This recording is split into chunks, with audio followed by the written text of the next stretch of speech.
Have you ever wondered what it would be like to eat your way around the clock? Fantastic. It's a completely different experience. Sunrise to sunset and all night long. It's so good. It's dynamite. I want to eat this every day for the rest of my life. Breakfast, lunch, dinner, and all the action-packed snacking in between. It's an excellent pairing. You're gonna wish you had worn your Thanksgiving pants. I hope you're hungry, I'm always hungry. I was born hungry. It's a medical condition. because we're going there. 24 hours in food paradise.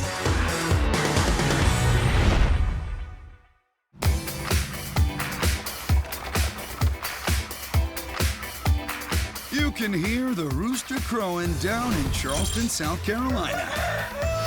And since breakfast loves to remind us of its most important meal status, let's start our day there. You get to see the sun come up. Charleston is a beautiful city. We're fortunate to be where we are. First cousins Richard Ritter and Mike Altine are the owners of Marina Variety Store. You get to start your day off in a gorgeous, historical, charming place. And if you're really lucky and really hungry, you'll also start it off with their country-style Benedict. To describe this, it's a white plate with a mountain of southern goodness on it. Chef Ryan Collins has been making morning mischief here for the past 15 years. To say the least, the breakfasts here can fill you up and then some. They're definitely the best in town. And you won't find Canadian bacon in this Carolina kitchen. We're gonna start by battering and frying our country fried steaks. That means dredging in seasoned flour. I'm gonna bring it over to my pan and I'm gonna slowly lay it in that pan. And we're gonna let the oil do its magic. That sizzle means it's working. The delicious alchemy of a double-sided golden crust. Now send the hollandaise on holiday. This is gravy country. People love the gravy here. It's a multi-family, multi-generational recipe with a little bit of spice and heat. The magic goo starts with butter, flour, and cream. Crushed black pepper, and everybody's favorite part is the sausage. Gives it that good southern flavor right there. The gravy's creaminess packs the snappy crack of a 5-pepper spice blend. And there it is, you have your sausage gravy. All we gotta do is poach some eggs and then we can build this Benedict. You'll still have that nice runny center when you break it open and mix with that sausage gravy and just cover everything with this yolky goodness. And what is the secret to a perfect poach? Vinegar is a very well-known trick for poached water. It helps us keep the eggs together in the water instead of separating and spreading all over the place. Ryan hits shuffle on the English muffin and opts to build on the more substantial white toast. We're gonna cover it with our wonderful sausage gravy. Give it that nice, beautiful flavor that you're looking for. Sure, there's a full day of eating ahead, but we're going big early with a country-style Benedict. Sunrise and country fried.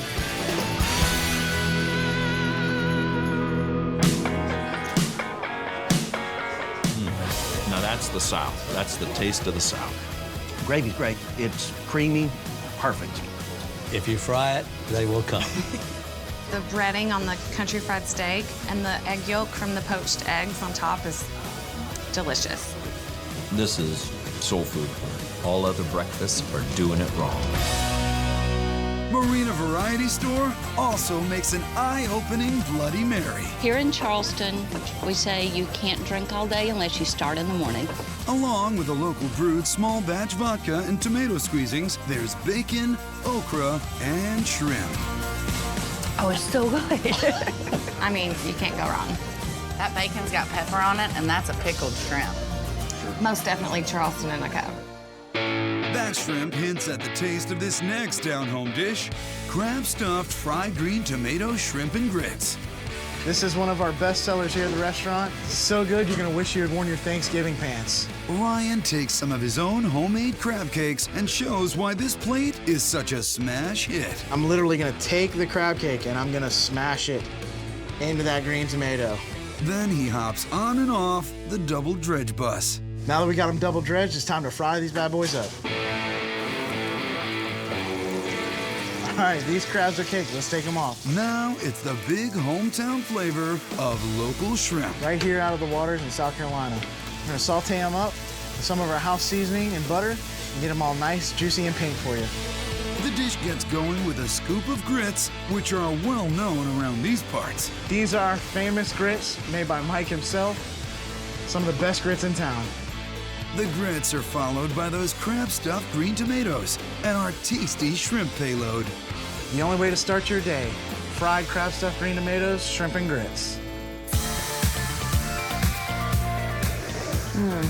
That crab. The creaminess from the grits with the spices that they put on the shrimp, it's to die for. You get a little bit of the crunch with the breading, the grits, nice and creamy. The shrimp, it's got great flavor. The combination, it's perfect. The first thing that jumped out at me was crab. It tastes really fresh, and the fried green tomatoes are the perfect consistency. The water view definitely makes me feel like it just jumped out of the harbor. You'll find a little bit of everything at Marina Variety Store, including the perfect way to start your day. Food is wonderful, it's fresh, and nothing could be finer than a great breakfast in Carolina.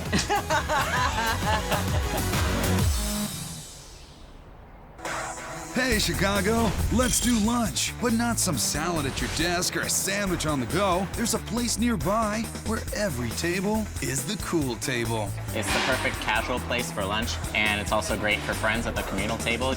I love it. You could sit next to someone that you have never met before and strike up a conversation, and it would be totally normal. You may only have an hour for lunch, but you'll probably go into overtime at Urban Belly. I feel like I'm always staying here an extra hour or two even after the meal's over. It's that kind of comfort kindness that has folks loving lunch here. The food is unique and interesting, but always casual and approachable. It's a fun place. It's always good. The fun flows from the top down with the transcontinental cooking of chef and owner Bill Kim. I was born in Korea, and I lived in America, and I wanted to kind of tell that story through food. One chapter in that story is the tale of inventive and inviting flavors found in the Fat Noodles. You have flavors of Thai, China, and Korea all meld into one. Bill gets busy making lemongrass chicken, the first of 3 meats that go into this dish. Lemongrass is a flavor that punches you in the face with citrus overtones. Down goes ground chicken thigh meat into a hot, oiled pan. Then garlic and ginger. Here comes that punch. Lemongrass. Let's stop for some Napa cabbage. Then curry powder and fish sauce put us back on that Thai spice train. Then you have sweet chili to round off the flavors. A touch of kaffir lime, and it's on to topping 2. This is our take on Korean barbecue beef. This recipe was inspired by my mom. But first, we have to make the marinade. And it's a good one, with brown sugar as well as kiwi and Asian pear, which tenderize the meat. Then you have garlic, onion, soy, sesame, my favorite part, get the blended. Only a special cut of meat gets to soak up this treat. We are taking very thin slices of ribeye. An overnight bath seals in the flavor. Barbecue beef is going into a very hot pan. We're gonna add carrots, bean sprouts. Bill teases out all the taste possible. Sweetness, earthiness from the sesame. The beef is perfect. Now who wants to take a stab at meat number 3? This final topping brings tons of fatty, porky goodness to our fat noodle. It's pork belly for the win, bringing that delicious Chinese flavor. This sauce adds spicy, citrusy, sweet, sour taste to the pork. All these toppings deserve a solid bottom. It's eggs, followed by the noodles, kimchi, arugula, and curry. This really is a walk on the wild side. A little fresh pineapple on top, and lunch is launched. Here's the fattest lunch in Chicago, straight from Urban Belly to yours.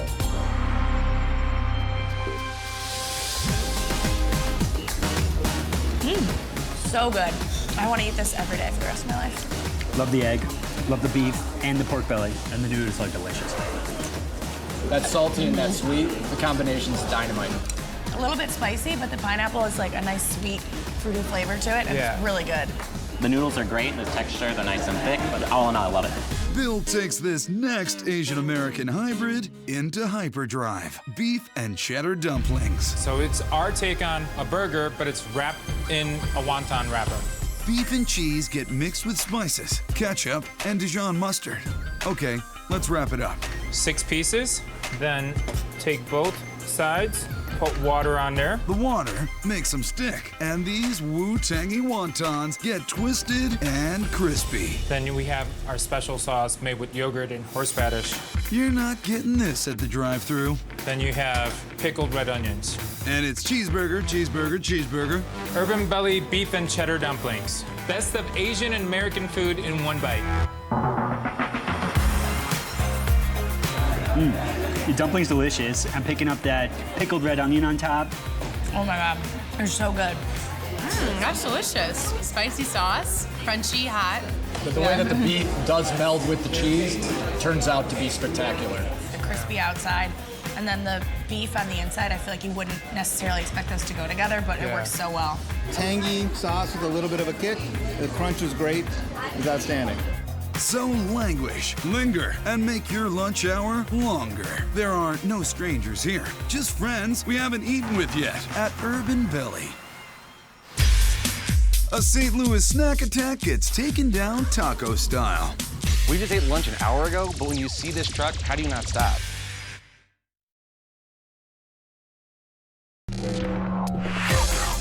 Let's cruise south to the Show Me State, where we'll snag a snack from one of St. Louis's famous food trucks. We're so lucky that we have so many food trucks. It's always really fun when sometimes they show up to just like local St. Louis events. This is why I love living in St. Louis. We have options like this all over the place. It's amazing. Out of all the possible on-the-go go-tos, there's only one truck with a parking spot deep down in your soul. Soul Taco. We just ate lunch an hour ago, but when you see this truck, how do you not stop? Order up. The inspiration for Soul Taco was really with my family. My mom and my grandma, they taught me how to cook Korean food at a young age. I started the food truck because I wanted to bring the food to you. Chef David Choi took his family's recipes, mixed them with his love of Mexican, and created the perfect spicy pork taco. Our spicy pork taco is super unique because it's filled with pork belly and soul sauce, which makes everyone go crazy.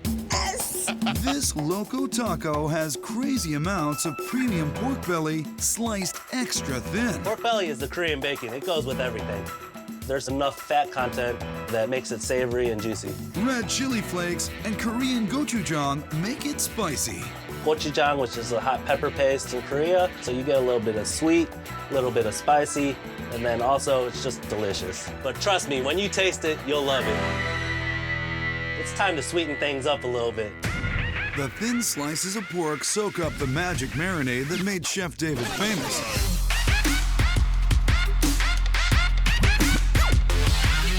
He adds sugar, ginger, sesame oil, and soy. Then a serious pour of soju makes this marinade sing. Soju is a Korean spirit. Really, we use this to tenderize the meat.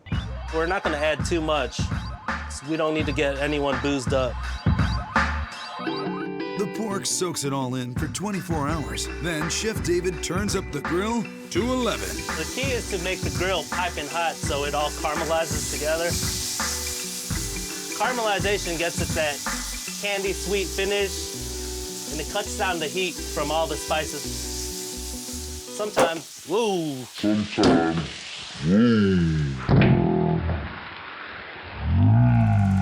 Opa.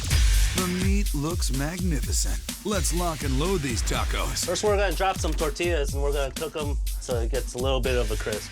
Can't have a taco without tortillas. Or that primo pork belly. Got to load these tacos up because the spicy pork is the most important thing on the taco. Our hot, juicy taco gets some cool, crunchy contrast from salad. But the real thing is our soul sauce, which is our secret sauce. Atta boy, spread that secret around. This is the spicy pork taco. Hop on the soul train. Meat so tender, the pork belly, so good. It's finger licking good. The marination on it is perfect. It makes my soul real tingly in a good way. At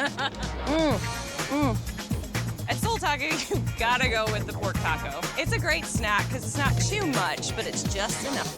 Oh my God. I love that the pork is kind of sweet, but then the sauce is also kind of spicy. I can't chew fast enough. It's so good. You have soul sauce on your lip. So you know it's good. Exactly. If your snack attack still won't surrender, hit it with the big guns. Bulgogi quesadilla? They're bulgogi quesadilla. Bulgogi is a Korean marinade steak, and it's sweet, and it's savory, and it's all good. Chef David glides the marinated meat onto the grill. As you cook bulgogi, you really smell the sweet notes of the brown sugar and the white sugar that we mix together. Right when you get that midday craving, this is what's gonna satisfy you. Beef as bold as this bulgogi needs something colossal to contain To it. make a good quesadilla, you need a big old tortilla. This titan of a tortilla is topped with cheddar cheese and becomes one with our beef. Now that the steak and the cheese melted together, they're soulmates. With the quesadilla nice and crispy, let's slice this midday munchie. As I'm cutting through this, you could just see the cheese melting and oozing out. Top it off with the mighty mojo of the soul sauce. Everything gets the soul sauce treatment. As well as spicy wasabi and sour cream. That's the bulgogi quesadilla. Real soul food. This is the largest quesadilla I have ever seen. Oh my god. The seasoning in the Korean meat is fantastic. With like Mexican cheese in there. I think it's the perfect combination. You can't really get it anywhere else. I love how much meat they put into this. It's all the bulgogi, it's amazing, and the sauce on top is stellar. Then you get the wasabi sauce and just tops it all off. The meat is real sweet, and it has a little spice at the end. You mix it with the sour cream, and it just blends perfectly together. And I might have to go back and order another. This is the perfect food to have before a long night out because it's not too filling, but it gets you ready for the drinks you're about to have right before happy hour. So before you jet to Denver to down your happy hour drinks on the Rockies, truck on over to Soul Taco. No matter how you're feeling or what you're interested in that day, there's always something you're gonna love. It's 5 o'clock somewhere, specifically Denver. Let's get happy.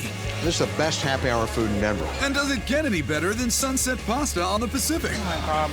Malabooyah!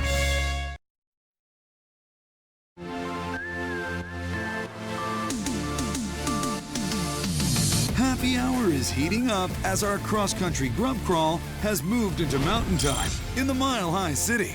Downtown Denver in general right now is a hot spot. When you're coming to Denver, you want to hit 16th Street Mall. Walk along this pedestrian palooza, and you'll find the perfect spot to spend many happy hours, Appaloosa Grill. This is the best happy hour food in Denver. I love this. It's just always a great place to get a drink and listen to some music and have a great time. There's no TVs. We actually want, to have an honest conversation and let the bartender pour you a great cocktail. You could just cradle your cocktail, but why not amp up your after-work hours with a smooth and spicy mac and bison sausage? We have somewhat of a cult following when it comes to our mac and sausage. We're known for it.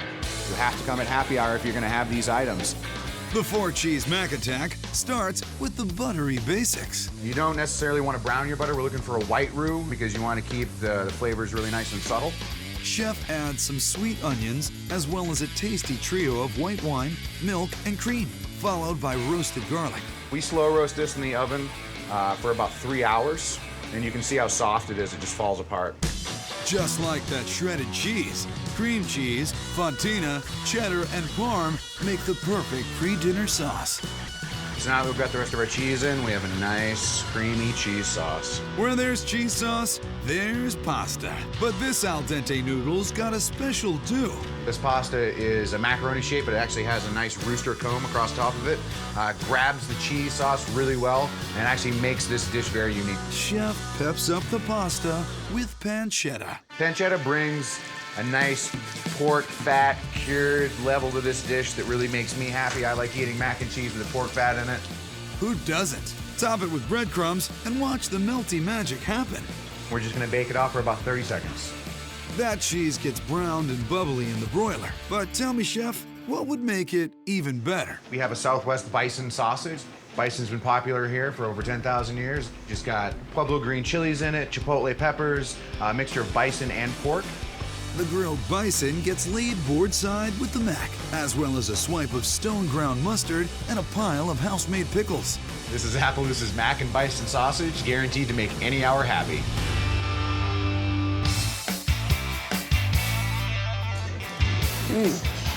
Oh my gosh. Everybody loves mac and cheese. This is great. This is knocked out of the box mac and cheese like we lived on in college. This is the kind of mac and cheese that when you go out to dinner, comfort food, well done, hearty. I love it. Wow. Super rich. Really comes through on the flavor. The bison itself is not something I'm familiar with as far as sausage, but they really knocked it out of the park. This is really good. This is not heavy at all. I love the crunch on the top, was great. I like the combination of the different spices and the meat in it. It was really very different. It's delicious. Before you max out your appetite for happy hour fare, check out Appaloosa's Chili Relleno Roll. If you want a spicy happy hour, you gotta start with spicy food.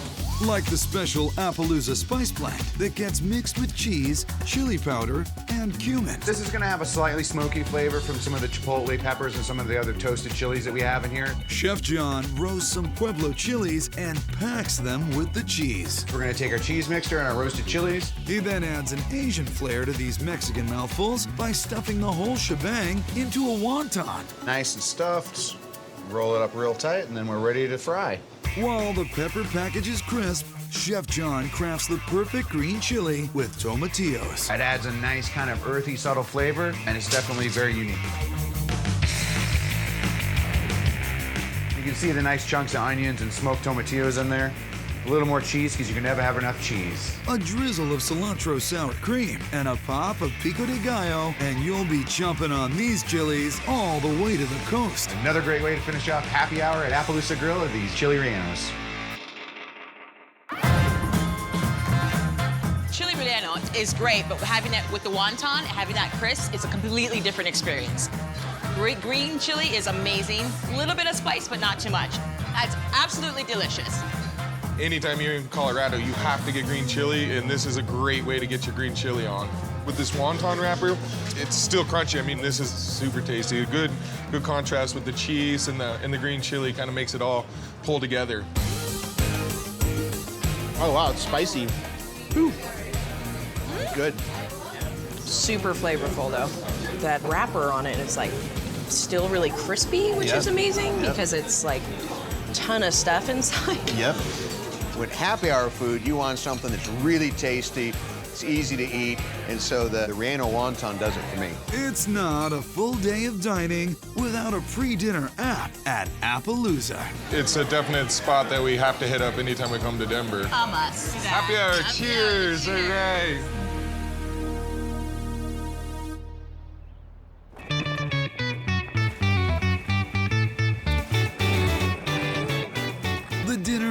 Dovetails with Magic Hour in one of the prettiest places to watch the daylight dwindle down, Malibu, California. If you're going to eat your way around the country, this is where you want to end your day, with a dinner here watching the sunset on the Pacific. And owner Franco Simplicio lets that inspire everything at his restaurant, The Sunset. This is the first beach that I came to when I first arrived here from Italy. At one point, the place became available, which was kind of like a dream come true for me. That California dream became a reality with a view. We're facing west, and for that reason, we get the sunset every single day of the year. The sunset at the sunset. It doesn't get any more perfect than this. It's an amazing show. The menu keeps that show going with adventurous dishes and plates as beautiful as the scenery. We specialize in American modern cuisine with an emphasis on seafood and Italian Mediterranean cooking. One dish that beachgoers wish they could enjoy every evening is their seafood risotto. Chef Enrico knows sundown is the moment to make all the elements in this recipe come alive. Seafood risotto up. I'm Italian, I'm from Piedmont. Risotto is very important. It's our culture, it represents my heritage, it represents my family. The dish begins with that all-important imported rice. This is the base of risotto. It's an arborio rice. It's a different rice, it's grown in Italy. A hot pan, some olive oil, and the chef gets things going with the first locally caught ingredient. We're grabbing some calamari. Warm it up. They're still so fresh, they're still moving around. Next comes some plump white Mexican shrimp. We add some garlic, fresh garlic, and we just add some parsley. Just let it roast. The chef uses the skills he learned growing up to bring generations of flavor to his cooking. My mom had a restaurant, my grandma had an hotel, so I saw cooking since I was very young. Although my mom and grandma were good, I like my cooking better. So we're gonna put the risotto, and we toast the risotto a little bit. A little vino deglazes the pan, bringing together the taste of everything inside. It's time to add the vegetable stock. We have it already here, nice and warm. The dish simmers in that flavorful liquid, and the chef gets as lit up as a Roman candle. fantastico. Mi ricordo della nonna. It reminds me of grandma. And he's roamed the world to collect these beauties. Maine diver scallops, Manila clams, and Prince Edward Island mussels. Each element gets lovingly prepared, which means just a bit of olive oil and salt and pepper for the scallop. And we just put it right on the middle. And we let it cook until it develops a nice crust on both sides.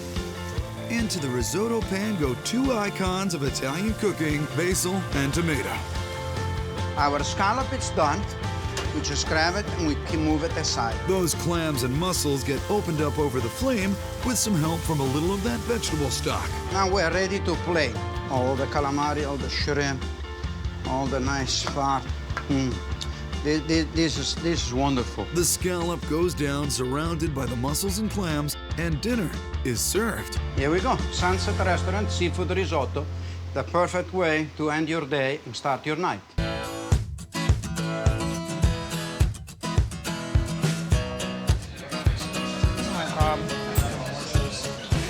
Yeah, it's that right amount of firmness on the rice, not soggy, not crunchy. Perfect. The delicious calamari and the mussels with a little bit of an al dente. I think with the tomato, it tastes delicious. When you slightly sear food, it just really opens up the flavors. It gives it that extra depth. Best scallop ever. The scallop, cooked to perfection. It looks like the sun, just like the sunset. It's perfect. Moving from surf to turf, the chef prepares a hometown classic, chicken milanesa. It is a typical traditional dish of Milan. First step, get a little piece of parchment paper. We put our chicken on. We get the second piece of parchment paper. Enrico's been a sweetheart until now, but even he has to put the hammer down. If you have an anger issue, you make it a great Milanese. Great way to release your stress at the end of the day. The chicken gets floured, egg washed, and breadcrumbed, then goes into a hot oiled pan.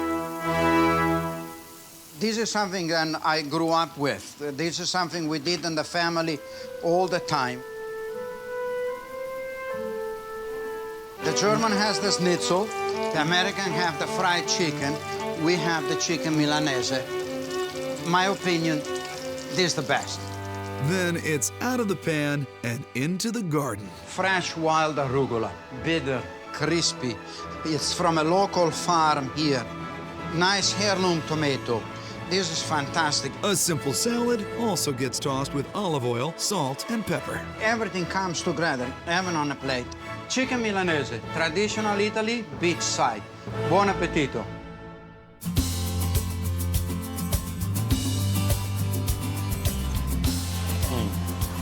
Super crunchy and fresh and just absolutely stunning. This arugula really cools it off with the crisp, the moistness of the chicken, an explosion in your mouth. Crazy, yo. Tomatoes, greens, more chicken.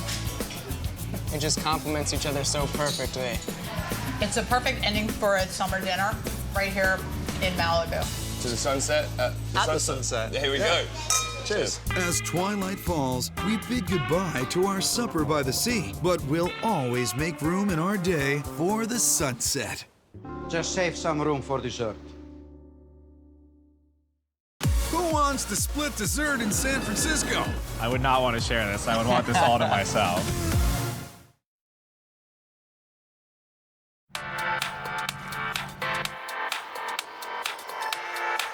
Hope you saved room on this full day of dining for some post-supper sweets in San Francisco. If you're going on a 24-hour trip through the U.S., you have to stop at San Francisco. Neighborhood to neighborhood, so many different cultures, all in a very few square miles, gives it a different type of energy that you don't find in most cities. That includes the shimmering lights of the Bay Bridge, which can be viewed paddock side at Palomino. What better way to end your day with a walk through Embarcadero and stop here underneath the Bay Bridge. This equine-named eatery boasts a bounty of decadent desserts, including an almond-crusted limoncello cake. The limoncello cake's light and fluffy and airy, lemon curd mixed with blueberry gelato. They're contrasts in flavor, so they're kind of the yin and yang on the plate. Let's begin with the yin. Cake made from sugar, butter, vanilla, and our citrus superstar. The lemon is to boost the citrus flavor and really make it a super bright, moist cake. A little flour and milk, then Miles mixes in their magic meringue. The meringue just gives it that airiness that it needs, makes it light, fluffy, and it allows it to rise. Liquid air. A trip to the oven, and that liquid air becomes moist and crumbly cake. And now, for the adult beverage portion of our program. Limoncello is the favorite cordial in Italy. It's made from lemon zest. It's got a very high sugar content, so it's awesome with dessert. We're gonna roll our cakes in the limoncello syrup, and then roll them into the crushed toasted almonds. Miles paints the plate with lemon curd before placing the cake on top. What do you have in that pastry bag, big guy? Cream cheese frosting adds a fat component to the dish, gives it a little bit of richness. The yin is Finn, and now for the yang. Miles contrasts that creamy richness with the brightness of blueberry gelato. And that's our Palomino limoncello cake, a perfect dessert to enjoy under the Bay Bridge.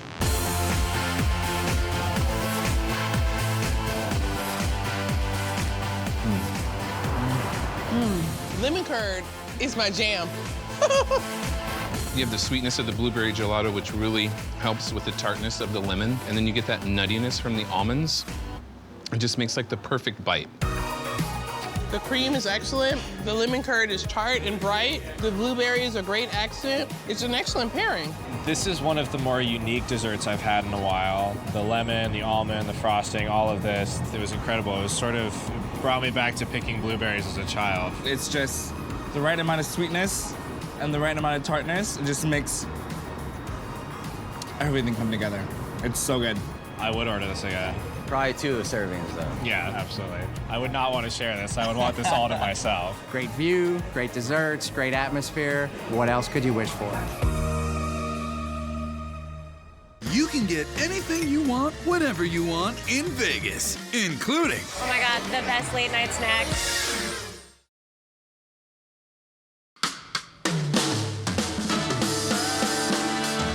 In a 24-hour town like Las Vegas, there's no shortage of late-night snack spots to finish off your night. What should we call that? 6.5 meal? Does this count as a whole meal? I feel like it's a halfie. Whatever you call it, the Sin City hotspot for after-midnight munchies and music is Freedom Beat, inside the downtown Grand Hotel. Oh my God, the best late night snacks. After being out all night, there's nowhere else you want to come but here and like have some fries. Speak of the devil, we do. The menu here lets freedom ring by focusing on Americana, food that will appeal to folks visiting from all over the U.S. Everything from the East Coast to the West Coast. We throw some Midwest in there, a little bit of South. A lot of fun and excitement. The Intercontinental champ you'll want to chomp on here is the loaded fries. Loaded fries is kind of a culmination of the menu. So it's got a little bit of that Midwest cheddar cheese sauce with Idaho potato, of course, and some smoked meats from the South, topped off with barbecue. You can't go wrong here in Las Vegas. Those Southern-style meats include a soon-to-be smoked pork butt and a Texas-cut beef brisket. Scott's Rub has a traditional sweet and salty base before things get spicy. This is not smoked paprika because the smoker is going to do it for us, so we don't need that. Just a regular Spanish paprika. We've got some rye mustard. That gives you that little bit of tang, that little bit of bitterness right at the end. Granulated garlic and a pepper mix round out the flavors, and he gives both roasts a proper Vegas massage before slipping them into the smoker for the next 16 hours. I come from Wisconsin, and actually from a dairy farm in Wisconsin, so to me, that's where you have to get your cheese. He's already got a dreamy and creamy dairy-filled bechamel sauce done. We're looking at about 2 pounds of cheddar to go into this amount of sauce. And you might think I'm crazy, but everything's better with cheddar, right? Once you add the cheese to it, you never want to bring this back up to a boil because that's going to break apart all the oils and stuff in the cheese and your sauce will break. Our Midwestern master melts that down to the perfect cheesiness. The meats come out of the smoker and get chopped into hearty chunks. You can see how tender that is. It's just falling apart. Beautiful. I don't want to actually shred this meat. I really want to have that piece of meat in every bite. The fries are hand-cut from whole Idaho spuds. Northwest represent. They're soaked overnight in salt water to get rid of that extra starch, so you get that nice crisp bite of French fry and that nice creamy inside. They luxuriate in the bubble bath for a spell, then get tossed in salt and parsley while piping hot. If you don't do that, you lose your chance to get that great saltiness that you're looking for in a fry. He layers the fries in a basket, covers them with the cheese sauce, and a layer of the brisket and pork. And then some of our house-made barbecue sauce. So it has a lot of apple cider vinegar, a little bit of apple juice for sweetness. So it's got that tang and the spices that you're looking for in a barbecue sauce. He repeats steps 1 through 4 until it's piled high and crowns it all with some fresh green onions. After a late night in Vegas, come get loaded with our fries. You ladies hungry? I'm always hungry. I was born hungry. It's a medical condition. I'm starving, yeah. Can't go wrong. And I'm originally from the Midwest, so this is just like a barbecue lover's dream. It's so many delicious smoked meats, the drizzly sauce, it's kind of sweet. But then at the bottom, all that cheese is so amazing. The layers and the depth and the love that goes into these, like it's cheese, it's sauce, it's deliciousness. There's not a dry bite in this dish. Yeah, exactly. That sweetness of the barbecue sauce and the crispiness of the fries, it's perfect. I never thought about putting barbecue on top of French fries, but this is the way to go. It's a perfect late night munchie to be at the end of a great night out. When it comes to late night bites, we'd be remiss if we didn't have at least one last drink. At Freedom Beat, sidle up to the bar and ask for a little hanky-panky. This take on a standard Manhattan is the province of bartender Tara Filipino. The hanky-panky is a little different than an average Manhattan because it has gin. The gin provides a crisper flavor than an average bourbon. The gin is joined by an equal amount of sweet vermouth and 2 dashes of Fernet, the bitters in this cocktail. She pours that into a chilled glass and gives the rim a kiss of orange peel. The drink is amazing. That is really good. The herbalness from the gin, and then you've got the peel from the orange, so it's that freshness. That is amazing. Anytime, day or night, Freedom Beat has your cravings covered 24/7. To every form of consumable hanky-panky there is. The perfect end to our perfect day. The perfect breakfast. It is just like the best French toast I've ever had in my life. The vibrance of Vegas may be in our rearview mirror, but as we circle back around to breakfast, there's still ample morning memories to be made in Bristol, Rhode Island, the Las Vegas of quaint. We're right on the harbor, and we're at the end of the bike path that comes all the way from Providence. Mostly you'll see the very pretty old houses and the old mansions that date back to the 17 and 1800s. Self-taught chef Jen Cavallero came from jolly old England to run New England's favorite breakfast spot, the Beehive Cafe. The point of the name was to bring a hive of activity to Bristol where people could gather and meet each other, and that it would be busy and small and cozy. Bristol is just a great town, but little hideaways like this just make it that much better. So does classic comfort food like the buzzworthy rosemary biscuit. Our rosemary biscuits are our take on the Eggs Benedict, except they're even better. And by better, she means covered in a quartet of cheeses. The creamy cheese sauce that we use on our biscuits is actually the one that we use on our macaroni and cheese. Richness is coming at you from all sides with garlic butter, heavy cream, and the local lactosey love of Rhode Island ricotta. The cows actually live on the other side of the bay. Then her other 3 cheese migos, mozzarella, cheddar, and Romano. This will thicken up nicely now. Sauce set. Now what's all this I hear about homemade biscuits? Here at the Beehive Cafe, we're known for our biscuits. People say that they're flaky and buttery and the best they've ever had. We take the fresh rosemary and we chop it right before we add it because that definitely gives the best flavor. The biscuits bake before getting extra toasty on the flat top. Look at that, perfect golden brown. Next on the grill, a taste of home for Jen, heirloom tomatoes. Part of an all-English breakfast is always grilled tomatoes. That's part of my heritage in this dish. Perfectly poached eggs crown the rosemary biscuits. Nice soft yolk that will break open when someone puts their fork on it. Last and most luscious. Finally, the creamy cheese sauce, which makes the whole dish. These are our rosemary biscuits, the perfect pick-me-up after a very long night. Oh my God, the rosemary is so good. It's so good. It's so good. So much butter. The biscuits are so moist, and it's so salty and delicious. That's a good tomato. That is like a fresh, delicious, juicy tomato. That is a really good tomato. You can really taste the fresh rosemary in the biscuits. And then the 4 cheese sauce on top is just so nice and creamy. And then the fresh egg is just, it's amazing together. Oh my God, it tastes like it's like the freshest eggs ever. Like they have chickens back there or something. I swear, it's so good. They put macaroni and cheese sauce on it, but that's definitely the only way I'll eat it now. Creamy, cheesy, buttery, like all the terrible things that you want in a sauce. It's delicious.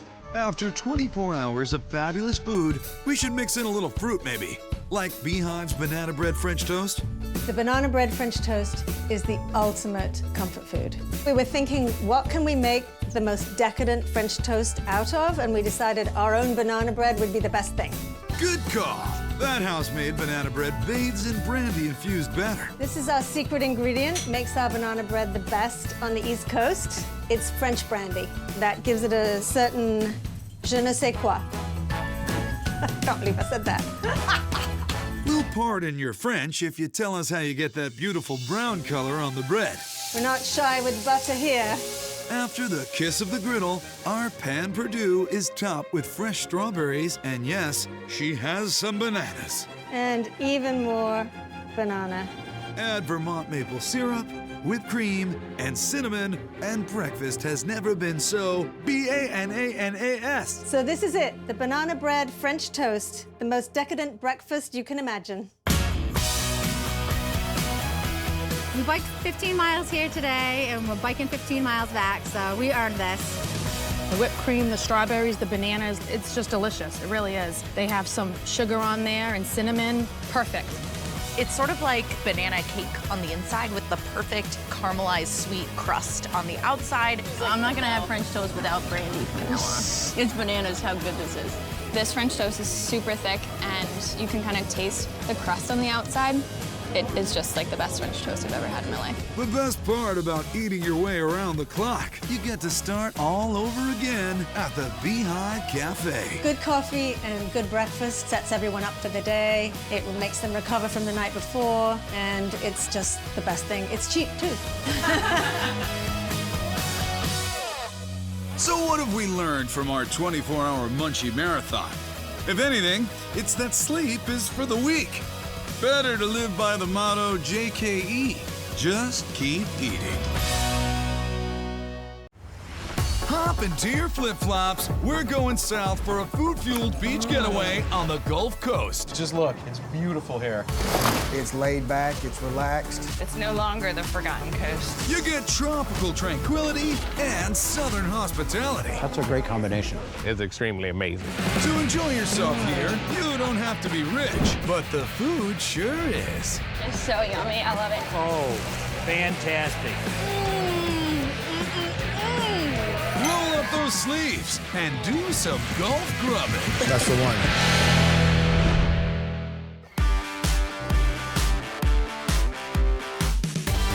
At the Alabama-Florida state line, a hidden gem called Orange Beach epitomizes that Emerald Coast life. Crystal azure waters, soft sugary sand, and lots of lazy day sunshine. Just look, it's beautiful here.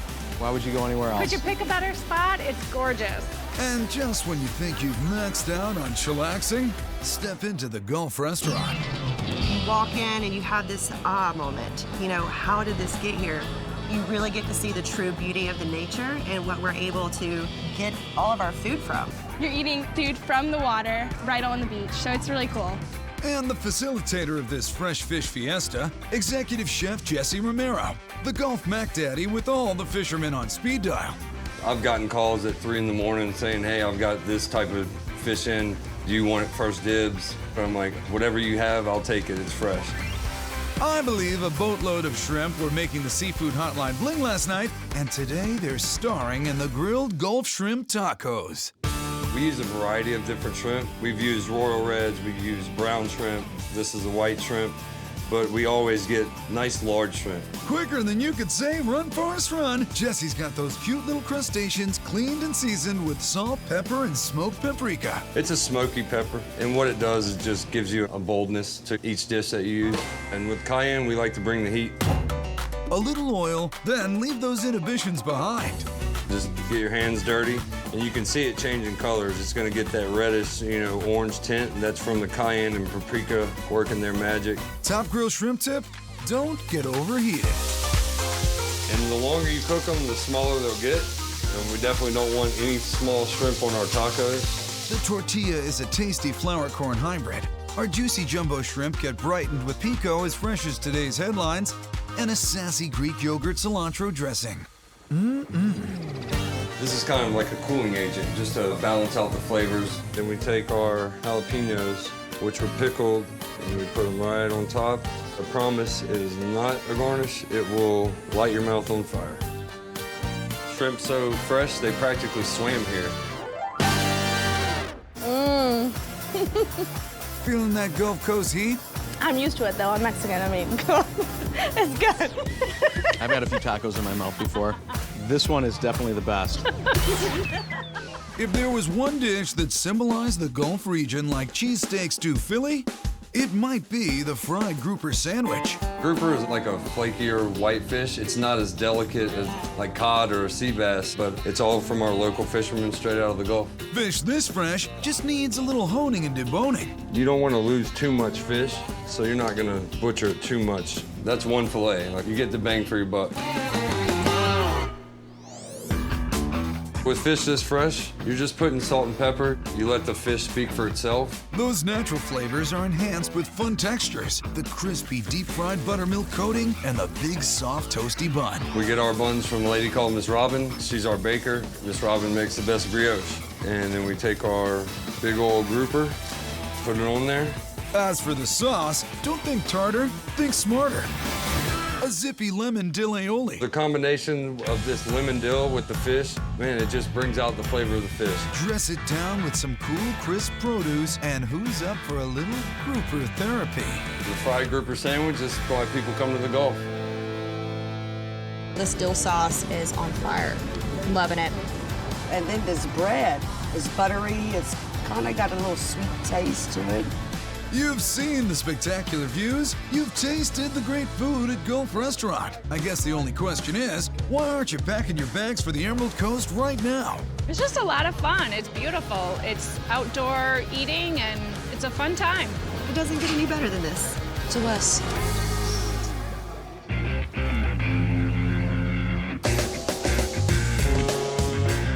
Can't gab about Gulf grub without grabbing some in the place that made it famous. New Orleans, where one does not live by crawfish alone. Most places in New Orleans, it's seafood everywhere. When you just have had enough seafood, you want a good steak. The team at La Boca brought their love for their native cuisine to the Gulf, and now some of the best beef in the Big Easy is being grilled up on an Argentine parrillada at La Boca. La Boca is a neighborhood in Buenos Aires, Argentina, at the mouth of the river. And it's a very colorful, traditional neighborhood where tango was born. So throw a rose in your teeth and swing your skirt steaks in honor of La Boca's Tangalicious Entraña Fina con la Piel. We're going to make an outside skirt steak. We do a very unique twist on it. We cook it with the membrane intact. You can see all the nice marbled fat in the inside. What we're going to do is melt this fat in. Even though it's not skin, it almost gets like pork cracklings. Chef Jared uses the simplest of seasonings, salt and pepper, before the meat makes its way to the parrillada. The process for grilling these is going to be indirect heat. It has to cook low and slow. It's necessary to render that fat in order to get that skin crispy. He's right about low and slow. The skirt steak cooks for 2 hours while Chef cultivates a trio of chimichurris. The real flavor comes from the sauce. He starts with their Southern special, white Creole chimi with mustard, horseradish, and red wine vinegar. We're gonna kick it up with a lot more flavor, a lot more spice, and a lot more volume to the sauce. A little lemon juice and EVOO. Let's do sauce number 2. The red chimichurri. This is gonna have the smokiest flavor of many of the sauces that we make. Red Bells blend with roasted chili peppers, garlic, and paprika. Gives it a wonderful, robust flavor. Chef finishes off this trio with the classic, chock full of parsley, lemon, and pepper. Perfect, light, herbal, and lemony.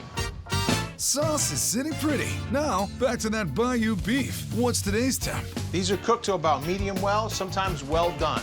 Isn't that a bit too burnt for beef? It's not about the temperature, it's about confying that beef on the inside. Ah, I see. And it's ready to cha-cha-cha with the chimichurri triplets. Tragna fina con la piel.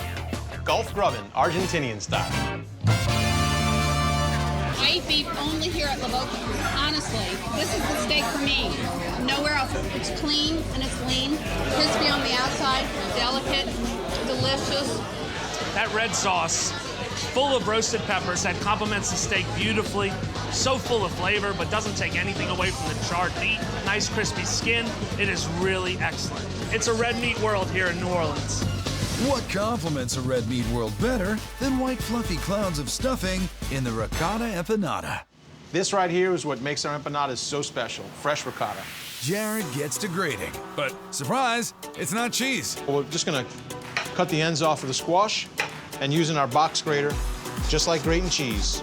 He sautés the squash shreds in brown butter. We're gonna start to get that nice, nutty aroma that's gonna erupt from the pan. Then mixes it with the house-made ricotta, lemon zest, and chili flakes. We're gonna give it a little taste test, because I can do that. I'm the chef.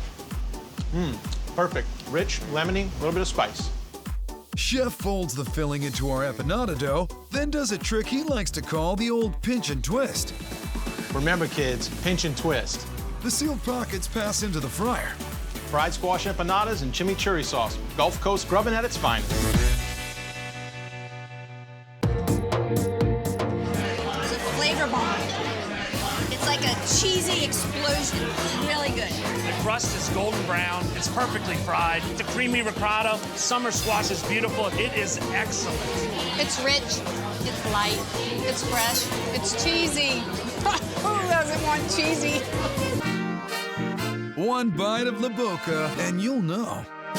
Argentina loves beef so much, it's like the New Orleans of South America. I always said if I were going to the electric chair tomorrow, this is where I'd eat. And New Orleans is no scrub when it comes to Gulf grub. Gulf Coast grubbin is more than just seafood.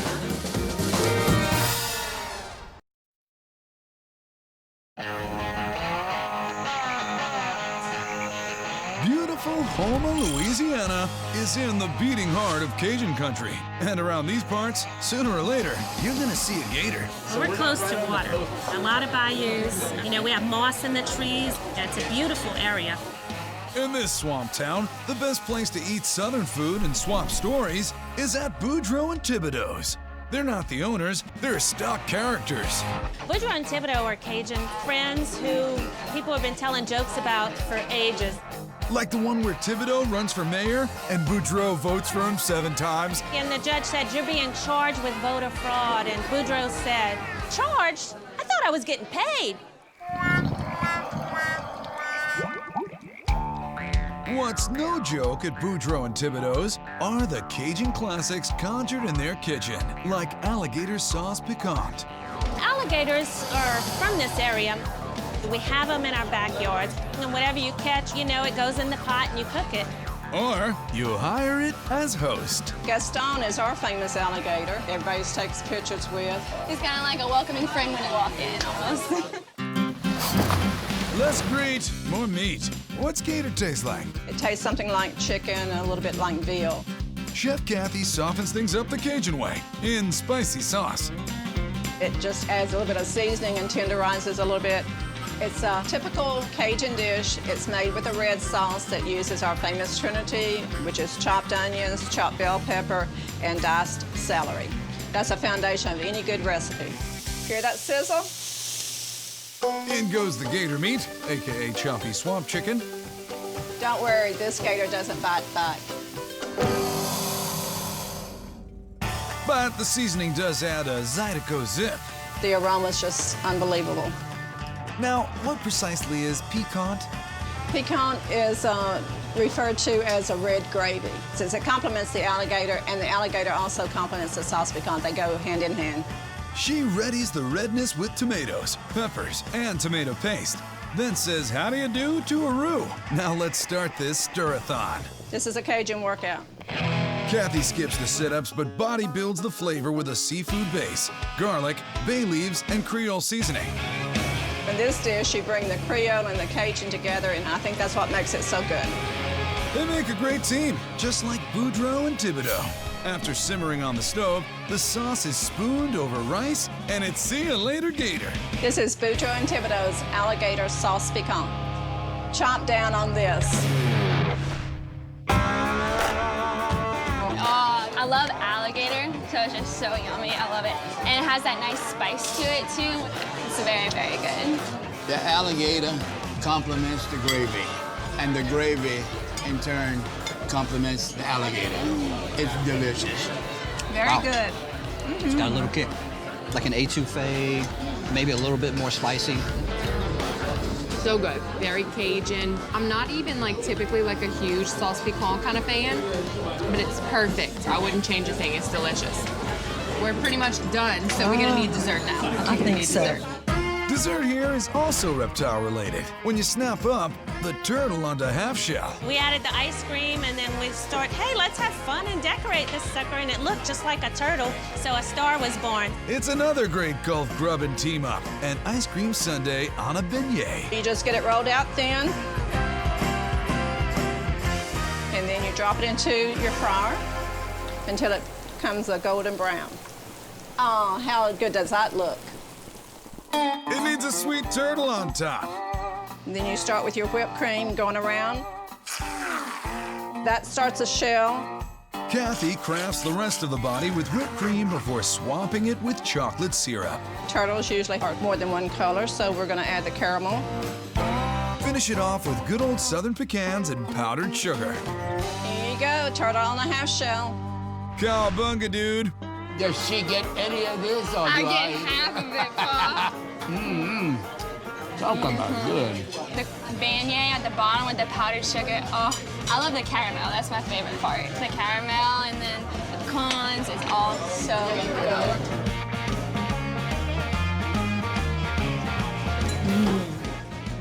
It's fried dough, and then of course now you have all this sweetness on top, and the pecans And the chocolate and the caramel. The caramel which makes it extra perfect.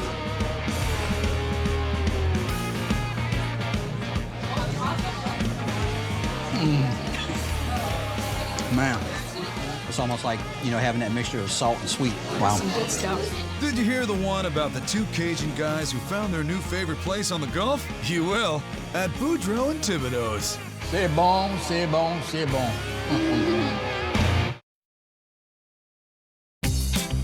When you're ready to cash out on the rat race and start living that yacht rock life, Cape Coral, Florida is a good base of operations in the Gulf.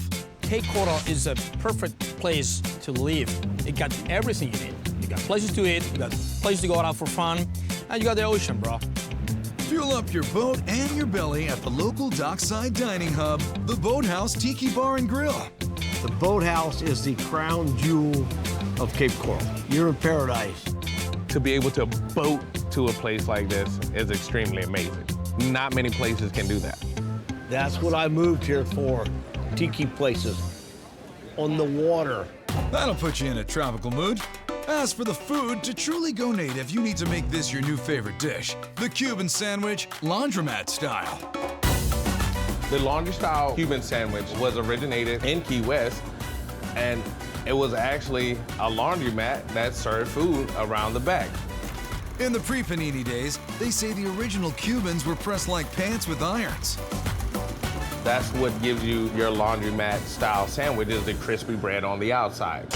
We start the wash by sorting our pork into 3 separate loads, beginning with sliced smoked ham. These are the ideal slices that you want in order to build your Cuban sandwich. You don't want them too big because it takes up the bulk of the sandwich and it overpowers the rest of the pork on the sandwich. Hog helping number 2, smoked pork butt. Do you guys see this? Do you see the juice that's pouring from here? If your pork doesn't drip juice like this, start over. Your pork is dry, it's an insult to the pig. Tampa-style Cubans cause controversy because they include salami, but Tracy ups the antipasto ante with pepperoni. The pepperoni has its own distinct flavor that separates this sandwich from any other one that you're gonna find. Having this sandwich have so many different layers and different amounts of texture to it is amazing. He also puts a wrinkle in the condiment selection. like tangy mustard that accompanies traditional Swiss cheese and melty American. You have your 4 slices of American cheese, 4 slices of the baby Swiss as well, giving us a grand total of 8 slices of cheese on this sandwich. 3 pork, 8 cheese. Oh, you just can't go wrong. But even Tracy is a stickler for the pickles. They are a must when you're making a laundromat-style Cuban sandwich. It adds different layers. It gives you a little bite, a little crunch. It's amazing. Now finish this laundry with a toasty press. No pleats, please. You have your toasted bread. You have your melted cheese. Look at the cheese oozing out of the side of this thing. It's amazing. I'm ready to eat. This is how we do it in the Gulf, laundromat style.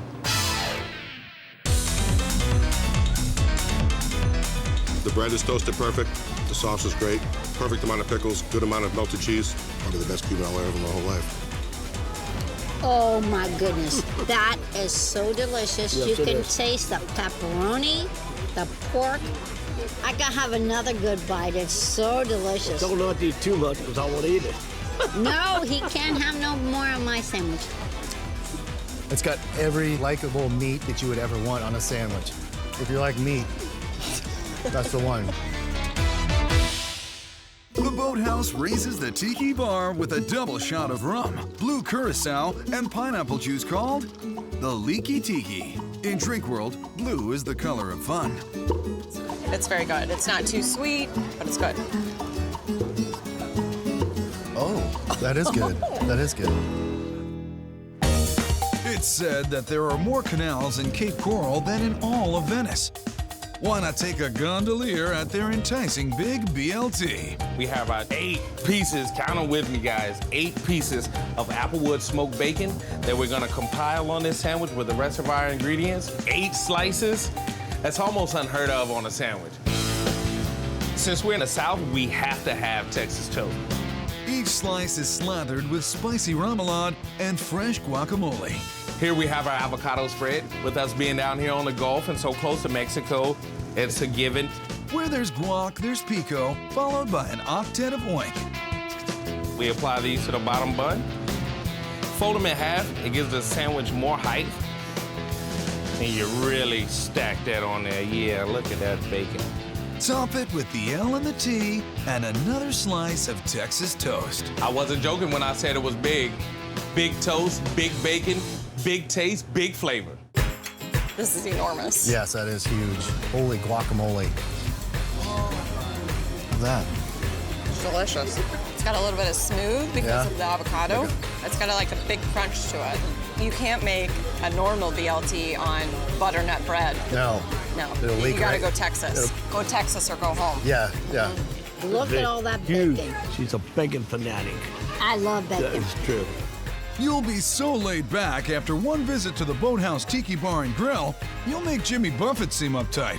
You got the water, you got the boat, and where else could you be sitting in paradise?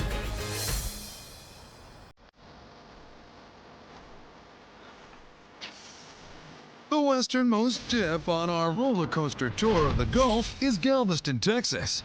Not far from the water lies Tortuga Mexican Kitchen. And by not far, we mean About 100 yards, yeah. Nothing like a football field. We got the fishing pier right here across the street. Yeah, you'll see the shrimp boats out there. Occasionally you'll see the dolphins jumping in the water and everything. So it's perfect ambiance. the whole vibe of this turtle bedecked cantina is about slowing down the daily rabbit race. We really wanted to bring kind of that sense of vacation and laid back sense of purpose to the restaurant. We want to transport people back to a vacation that they've either had or they're just starting. That vacation starts in Mexico with the 3-pound Tex Meets Mex mastery of the Big Juan burrito. And yes, it's a big one. Chef Romel Fuentes lays down what makes the Big Juan such a big deal. It has two different kinds of meat. Sometimes you're undecided. Sometimes you feel like eating beef, sometimes you feel like eating chicken. The Big Juan is actually 2 burritos, both alike in dignity. Chef Romel gets his beef seasoning underway with onions, garlic, tomato puree, and his secret spice blend. It has some chili powder, has some little of cumin, little garlic salt, and all that good stuff. a little water, and that simmers separate from the ground beef, which he breaks up as he browns it. Working my abs and my muscles in here. The beef and the taco spice mix meat. Taco meat just like my mom used to make. While those flavors flock together, Chef Romel moves over to the chicken side of the road. Whenever we cook the beef, that was to be the Tex side. Now we gotta put the Mex side, which is the chicken. Diced green peppers, onions, and tomatoes are the base for the chicken sauce, which gets its own blonde version of secret spice. After some serious simmering, he mixes in pulled chicken. Right now we're gonna be making our famous chili con queso. His veggie blend gets a shot of hot from Texas's public frenemy #1, jalapenos. Texas love jalapenos. It doesn't matter what you eat, even pancakes, you put some jalapenos on it, because you're in Texas. That's what we do here, we eat spicy food. Then it's cheese, cheese, and more cheese. Man, this queso is ready to go, my friend. It's tasty, it looks good. It's asking me for, please taste me, please taste me. Oh my God, this is to die for. Romel layers refried beans and rice on a giant-sized flour tortilla, then heaps his chicken and beef on each side. This is the Tex, and this is the Mex over here. This is traditional, and this is modern Texas cooking. He rolls that beast over and drowns the beef side in queso and the chicken side in spicy chili. It gets the usual burrito accoutrement, and that flavor-filled 3-pounder is the big one. This burrito is a 1 in a million. Oh my goodness.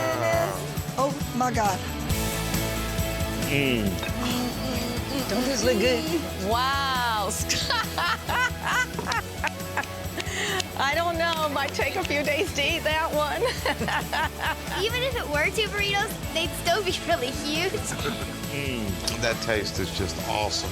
The way it explodes in your mouth, it's actually delicious. I love it. The beef and the queso with the chicken and the red sauce taste really good together. It's not like a lot of cheese, but it's evened out with all the meats to make it like the perfect mix of a burrito. You got lunch today, you'd have supper this evening, and you could have lunch tomorrow. So you get 3 meals for one. If your beach bod is demanding you try something a little lighter, look no further than their Gulf seafood-filled stuffed avocado. And we're going to start by cooking our vegetables. What we got here is zucchini, carrots, peppers, onions, all the good stuff. We're going to add a little Mexican butter. Chef's Mexican butter is fortified by white wine, shallots, and spices. Fresh tilapia and Gulf shrimp also get grilled with that Mexican butter and garlic pepper. Get the sizzling. It smells fabulous, wonderful. Whenever you're cooking seafood, you don't want to be playing with the food, because what you're going to do, you're going to break it apart. Once everything is cooked, he splits and scoops free a whole avocado and covers both sides with the seafood and veggies. Now we're going to drown this bad boy with some chile con queso. And here it is.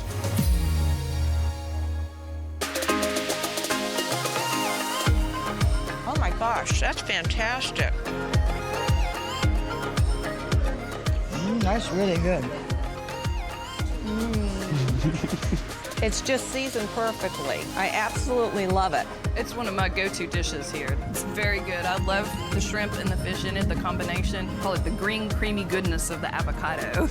Oh, it even has some zucchini, onions, carrots, avocado, and it's got a lot of cheese on it too. My kind of meal. Honestly, it's probably one of the best seafood meals I've ever had. Probably because we're across the street from the Gulf. If you're up for delicious Tex-Mex and living La Vida Turtle, Tortuga Mexican Kitchen is your Gulf grub and go-to in Galveston.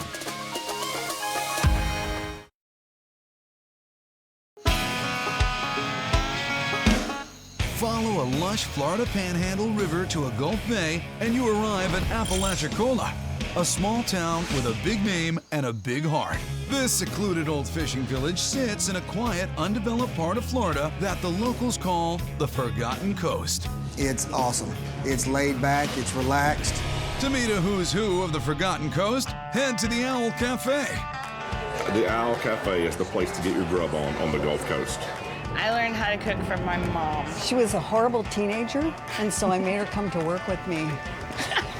So I knew where she was. She just sort of had a knack for it. Years ago, this mother-daughter team made the South their home and made its food their own.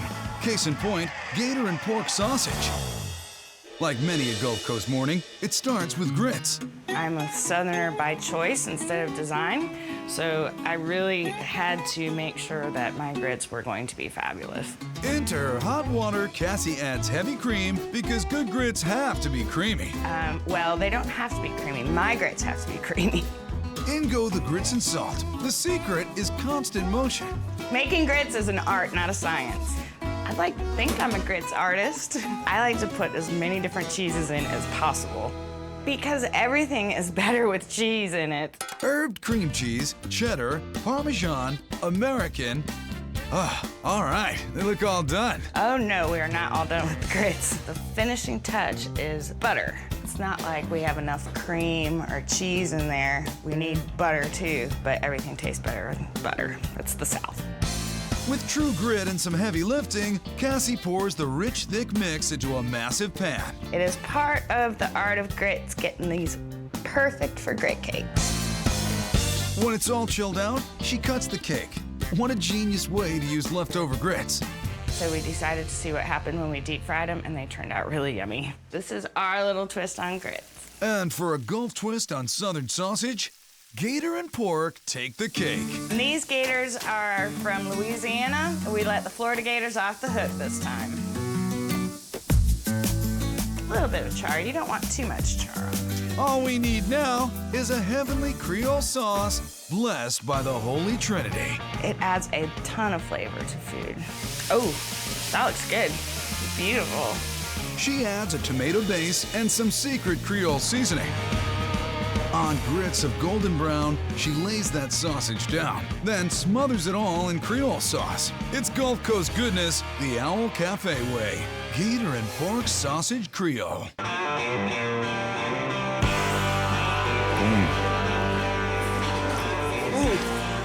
That is so good. That creamy on the inside and crunchy on the outside. That tomato sauce has a great spice to it.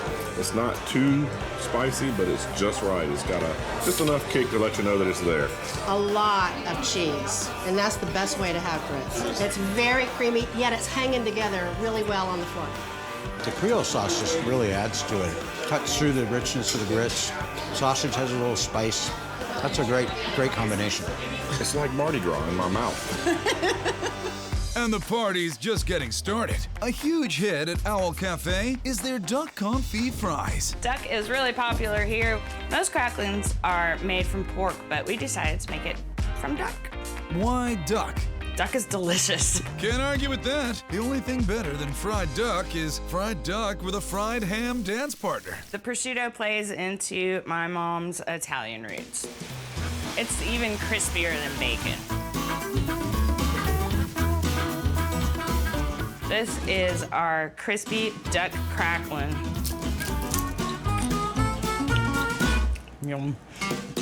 Cassie reduces heavy cream, adds pulled duck, Gruyere and Parmesan cheeses, and butter. So bad for you, but so good. Therefore, more bad stuff will make it even better. Nice big mound of fries, nice and cheesy. Pile of duck cream. This is a little bit like Southern poutine. With all her ducks in a row, we're ready to go. These are our duck fries, the only duck fries on the Gulf Coast.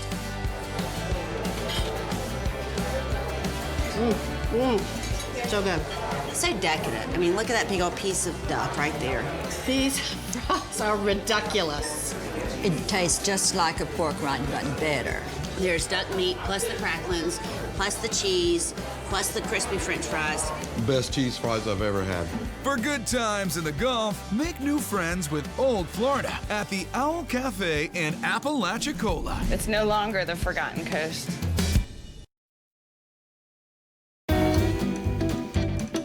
We're going mobile to Mobile, Alabama, where the normal cool breezes and chill vibes of beach living are made even better by sweet Southern charm. For an upscale Gulf seafood experience with surprisingly great service, try Dumbwaiter. Wes, why not use positive reinforcement with the staff? Dumbwaiter is an elevator system used to move food from one level to the next level. Oh, gotcha. So the actual waiters are smart. They're very intelligent. The ups and downs at Dumbwaiter are a balance of tradition and ambition, like in their rule-breakingly bold Causeway Benedict. We were trying to just get a catch-all dish for Mobile. All the traditional dishes that you get when you come to the South and try to just cram them into one thing. It gets started with a Gulf Seafood VIP. This is local crab from the Gulf. Nice, sweet, meaty, tastes like the sea. Ryan gently tucks the crab into a secret blend of produce, condiments, and breadcrumbs. Getting all the ratios right can be nerve-wracking. I always test them. If it doesn't fall apart, that's when you know you're there. The cake gets pan-seared about 3 minutes on each side. Straight from the Gulf. And the regional meat magic just keeps coming. This is Conecuh sausage. It's a staple here in Alabama. That sausage and crab will compose a sauce symphony that's smoky, creamy, spicy, and sweet. Not to mention garlicky and cheesy. Basically, it's all the things. Your mouth will water without even thinking about it. It's ridiculous. Well, surely you can't fit any more meat on this bad boy. This is a 4-ounce center cut filet.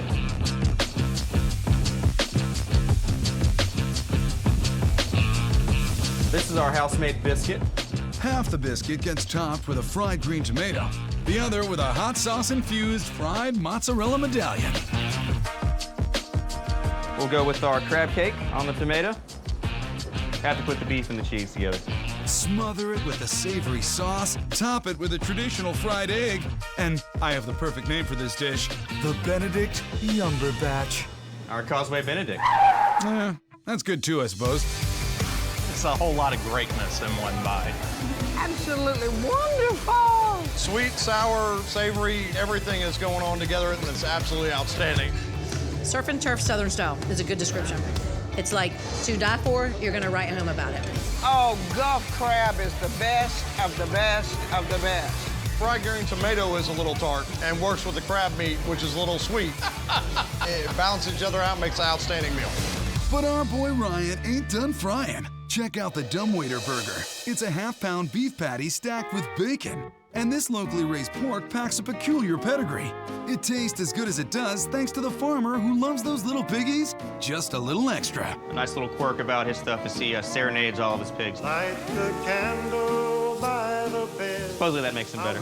I believe it. Vocal chops meet pork chops. I love it. What else you got? This is the #1 cheese of the South, pimento cheese. That blend of sharp cheddar, jalapenos, roasted red peppers, and mayo goes right on the meat. All right, we're ready to assemble now. We'll take our brioche bun here, slap down some house-made bacon ketchup. That's ketchup plus bacon, a true Cloud9 condiment. But hold the pickles. Down south, we want wickles. A wickle is a sweet pickle made here in Alabama. Go on with our burger patty, right on top, and then our slab of bacon. And that's it, our Dumbwaiter burger. Always a smart choice. The meat has got a good flavor to it. It's really good. I've never had pimento cheese. All I know is it's delicious. Thick cut, almost more like pork belly than it is bacon. Bacon ketchup. It's good. Oh, man. I'll Meg Ryan this thing. He is definitely not faking it. Absolutely the best burger I've ever had. It's delicious. Scrumptious. For Southern hospitality and waterside warmth that's guaranteed to lift your spirits, the smart money is on Dumbwaiter. Gulf grubbin'. Few American cities can claim a history that stretches back 3 centuries. But the Gulf Port of Biloxi, Mississippi has all that and more. Biloxi used to be the seafood capital of the world. They still pull in boatloads of fish and shellfish, and most of it ends up at Mary Mahoney's old French house. Mary Mahoney's just a treasure to the city. Guarding that treasure is the son of the restaurant's namesake, Bob Mahoney. My mother was Mary Mahoney. She got it going good, paid for, and all I got to do is keep from screwing it up. We have a clientele that's probably been coming here for 53 years. A tribute to that loyalty is a dish that you won't find anywhere else. Shrimp and lump crab meat Melba. Miss Melba told my mother one day that she would just want to have some broiled shrimp and some crab meat. And Mother said, whoa, that sounds like an exciting dish. And I'll name it after you, Melba. Melba, pick up. Co-owner Tony Satanovich starts with some oxymoronically big shrimp. This is the pride of Mississippi right here, Gulf Fresh Shrimp. He opens the bidding with a little lemon pepper seasoning. But this is the Gulf. That's not enough spice to suffice. Garlic, paprika, 3 different gumbo seasonings, Cajun seasonings, a little thyme, a little Italian seasoning. Now back that cheese truck up. White and yellow cheddar, American, white Swiss, and Parmesan.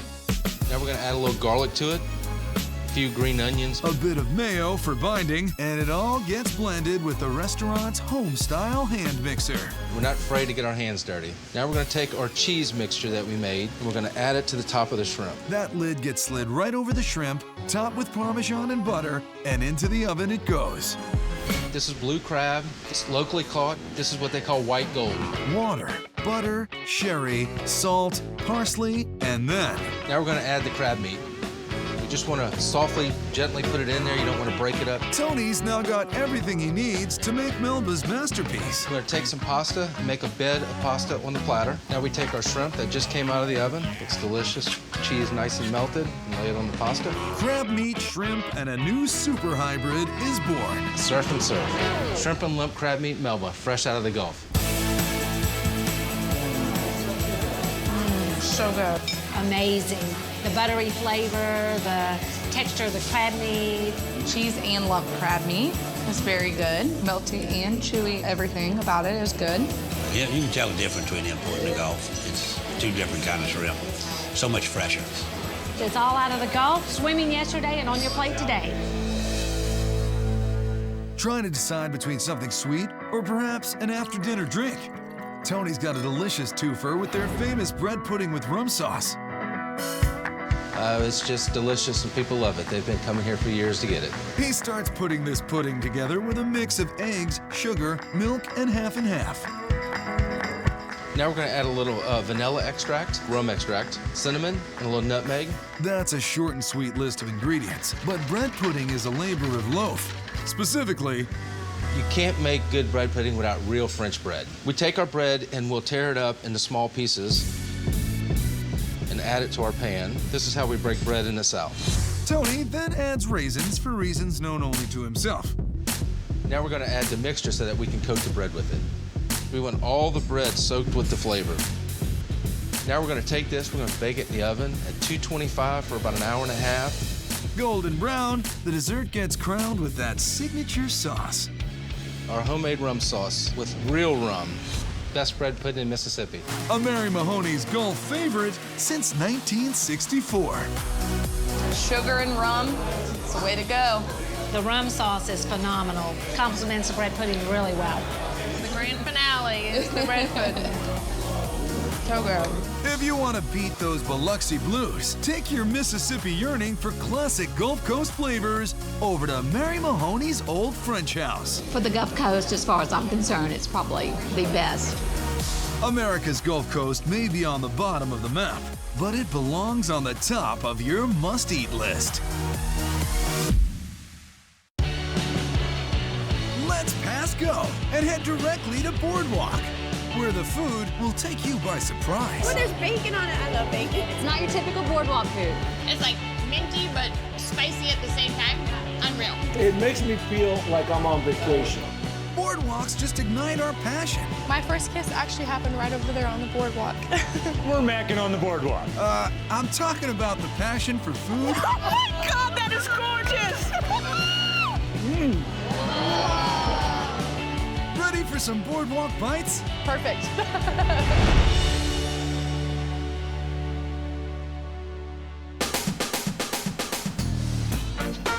With a bevy of beautiful beachfronts, Los Angeles is a boardwalk empire. But the best hidden gem of them all is in Hermosa Beach, where it's nothing but clear skies and chill vibes. Down here in the South Bay, the beach and the boardwalk are life. The boardwalk's kind of a lifeline and how we live and breathe. While lifeguards keep watch from their perches, there's life-saving pizza being served up at Tower 12. Really amazing day at the beach, and I come back to Tower 12. Right, walking off the boardwalk. What else could I want? But it's like an extension of the beach, an extension of home. This is a surfer's dream right here. I mean, when you're hungry, you just come out of the water, you need some food. This is the ultimate boardwalk food. While you might think of boardwalk pizza as a simple slice on a paper plate, Tower 12 and its Michelin star chef aim to change all that. I think the beauty of pizza is it makes you feel good. We take it very, very seriously. So seriously, you can practically feel the gravity pulling you towards the big one at Tower 12. Stuffed crust up. Their stuffed crust meat feast. There's our 8-star pizza. I can guarantee you that there's no other pizza crust like that you're gonna find. For that, you can thank the crust's mother. We love to use a mother, which is a starter. This is where the majority of our flavor comes from. We allow it to ferment and get sour. We started around 2005, 2006, so it's got a lot of age on it. Experience is the main ingredient, but there's also flour, salt, yeast, and water rounding out the dough. Then we're gonna spin this dough over, and this is gonna give us that nice bubbly crust. It's kind of a California Neapolitan style, so we have a thin base and a thick crust. A crust that's not afraid to share its innermost fillings.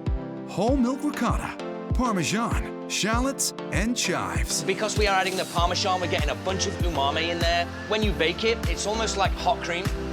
This is definitely not your conventional looking pizza, but it will be probably the most impressive pizza that you've ever seen. In Italian cooking, there's only one true tomato, the San Marzano. It's sauce like this that makes it the best boardwalk pizza you've ever had. We don't want to use a lot of sauce. That's the reason that we really intensify the flavor. This is, of course, the meat feast, and we got 5 on it, all imported from the old country. Sweet Italian sausage, prosciutto cotto, and the 3 salami tenors, sopressata, calabrese, and Milano. Maestro? There's lots of pigs that are going to be very proud to be a part of this pizza. In authentic Neapolitan style, our meat feast is transformed in an 800-degree wood-fired oven. We use white oak from California. We get that nice kind of smoky flavor into our pizza without it being overburdening on all the other ingredients. Look at that. It's 5 layers of pork. It's little diamonds stuffed with ricotta cheese. This is the stuffed crust meat feast from Tower 12. Get ready to stuff some of this in your mouth.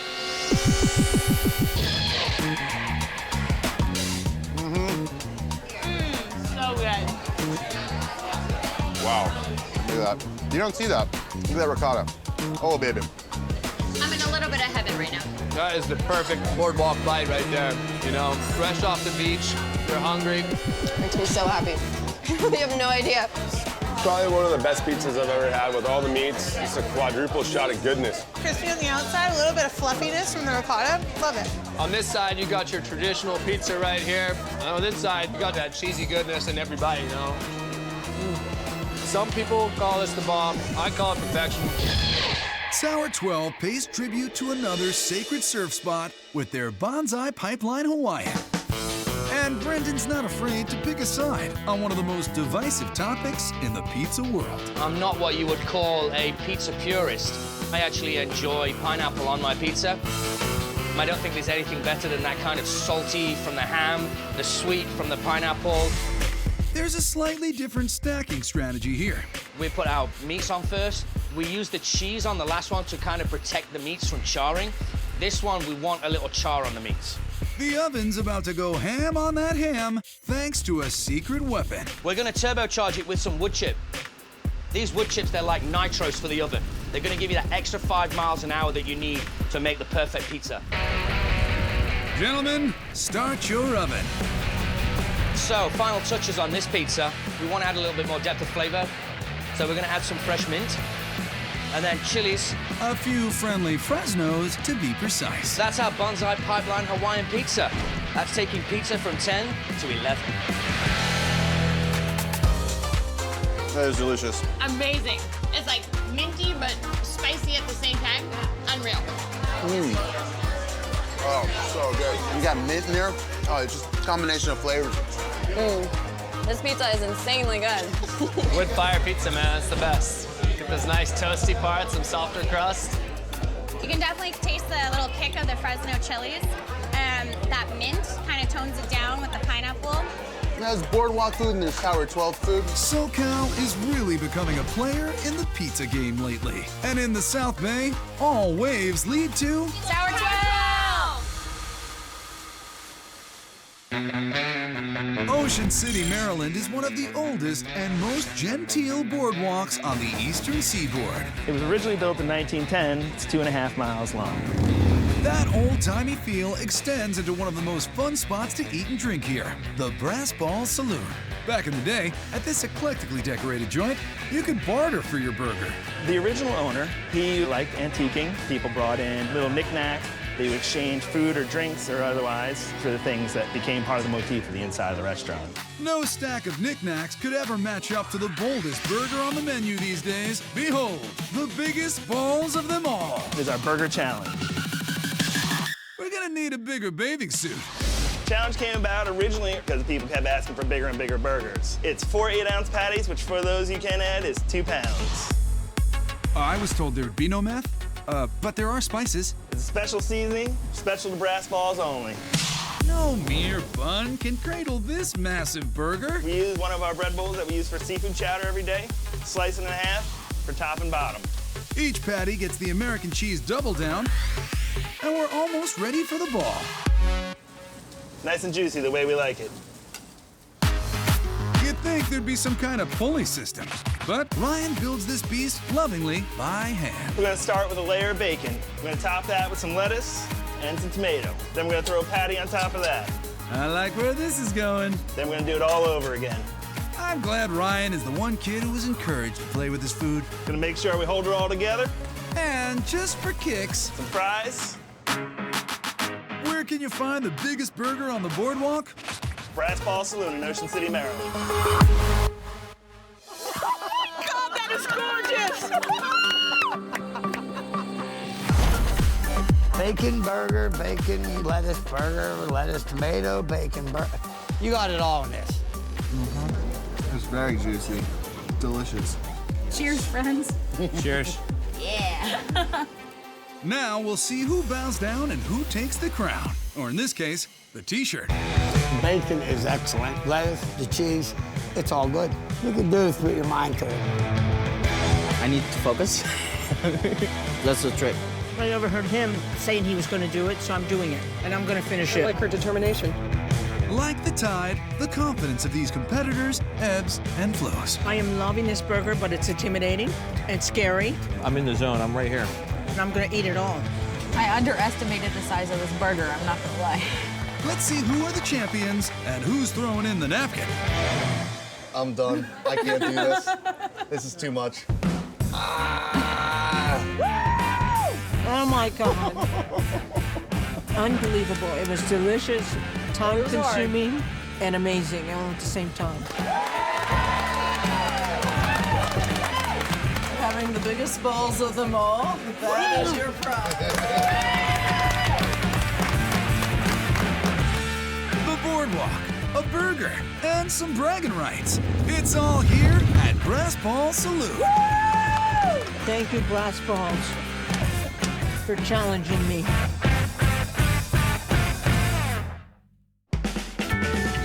On the Carolina coast, this dish checks all the boardwalk boxes. It's sweet, it's tangy, and it's hot.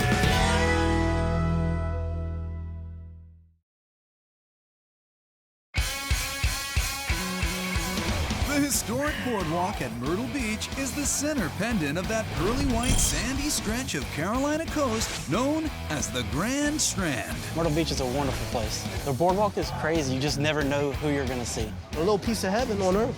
Myrtle Beach is all about just coming here and just chillaxing and having a good time. If I have to explain chillaxing, you're doing it all wrong. For lessons on the fine art of chillaxing, check out Mo Moons. Mo Moon is the quintessential Sultan of the Sand. We wanted to create a place that you could just sit on the beach and enjoy some great food. Oh, it's awesome. And the dish that'll have your taste buds dance in the shag is the Mac and Mo's Cheese Bangin' Shrimp Stuff. This dish is inspired by the classic flavors of what's known around here as the Low Country. The Low Country stretches from North Carolina, from the Outer Banks, all the way down through Georgia. And that sense of place is what people want to taste. You get a Low Country feel for a southern fried mac and cheese. This beach bruiser starts with a 4-cheese blend. Extra sharp white cheddar, extra sharp yellow cheddar, grated Parmesan, and then cream cheese.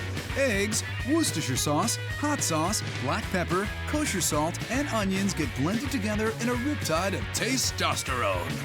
And we're macking on the boardwalk. And we know what kind of behavior that leads to. And now it's time to finish off the marriage between Mac and Mo. elbow macaroni gets sauced up and formed into patties. Just put a nice heaping full scoop of all those flavors and cheeses together, and you just lightly press down on top of it. Those mac patties get the cold shoulder overnight, firming them up for the fryer. And off to the core we go. Now Jan will establish a beachhead of flavor with a batch of bangin' sauce. And what is this banging you speak of? Banging is actually that energy you're feeling right when you're riding that killer wave. And what does it taste like? It's sweet, it's tangy, and it's hot. This sophisticated sauce combines sweet and spicy sauces with fresh veggies and a couple sips of wine. Now that we get all of our seasonings mixed together, we're gonna fold in the mayonnaise and the red bell pepper. Now you're shooting the curl. Toes on the nose. You know it's all blended together when you get that nice, even pinkish orange color. Jan takes the chilled mac and cheese rounds, breads them, and fries them up nice and crispy. They look golden tan like they've been at the beach all day. He quickly grills some shrimp that are the filling between the boardwalk buns. Finish it off with some fresh grilled veggies. The mac of the boardwalk, baby. Bangin'. It's a Mondo adventure for your mouth. The Mac and Mo's cheese bangin' shrimp stuff.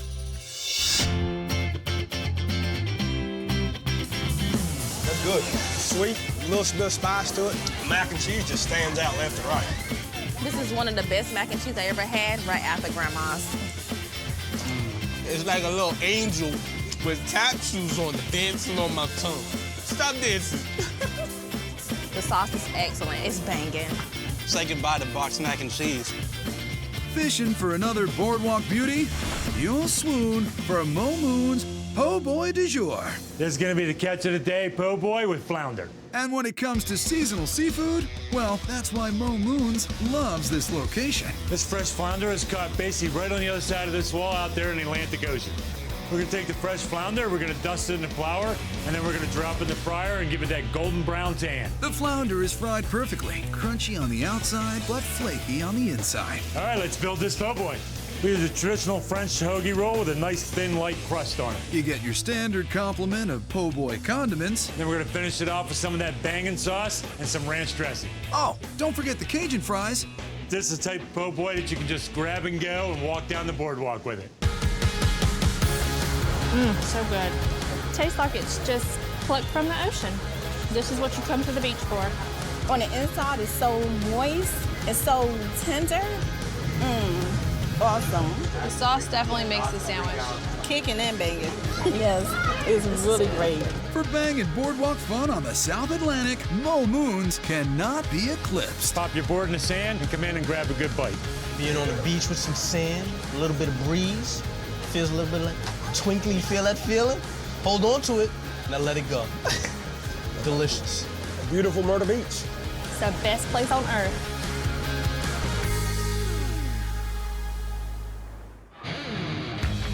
People are talking about this Jersey Shore institution. Or are they? I can't even say it. I'm speechless. It's so good. And what's shaking in Chicago? It's not a milkshake, it's a vacation.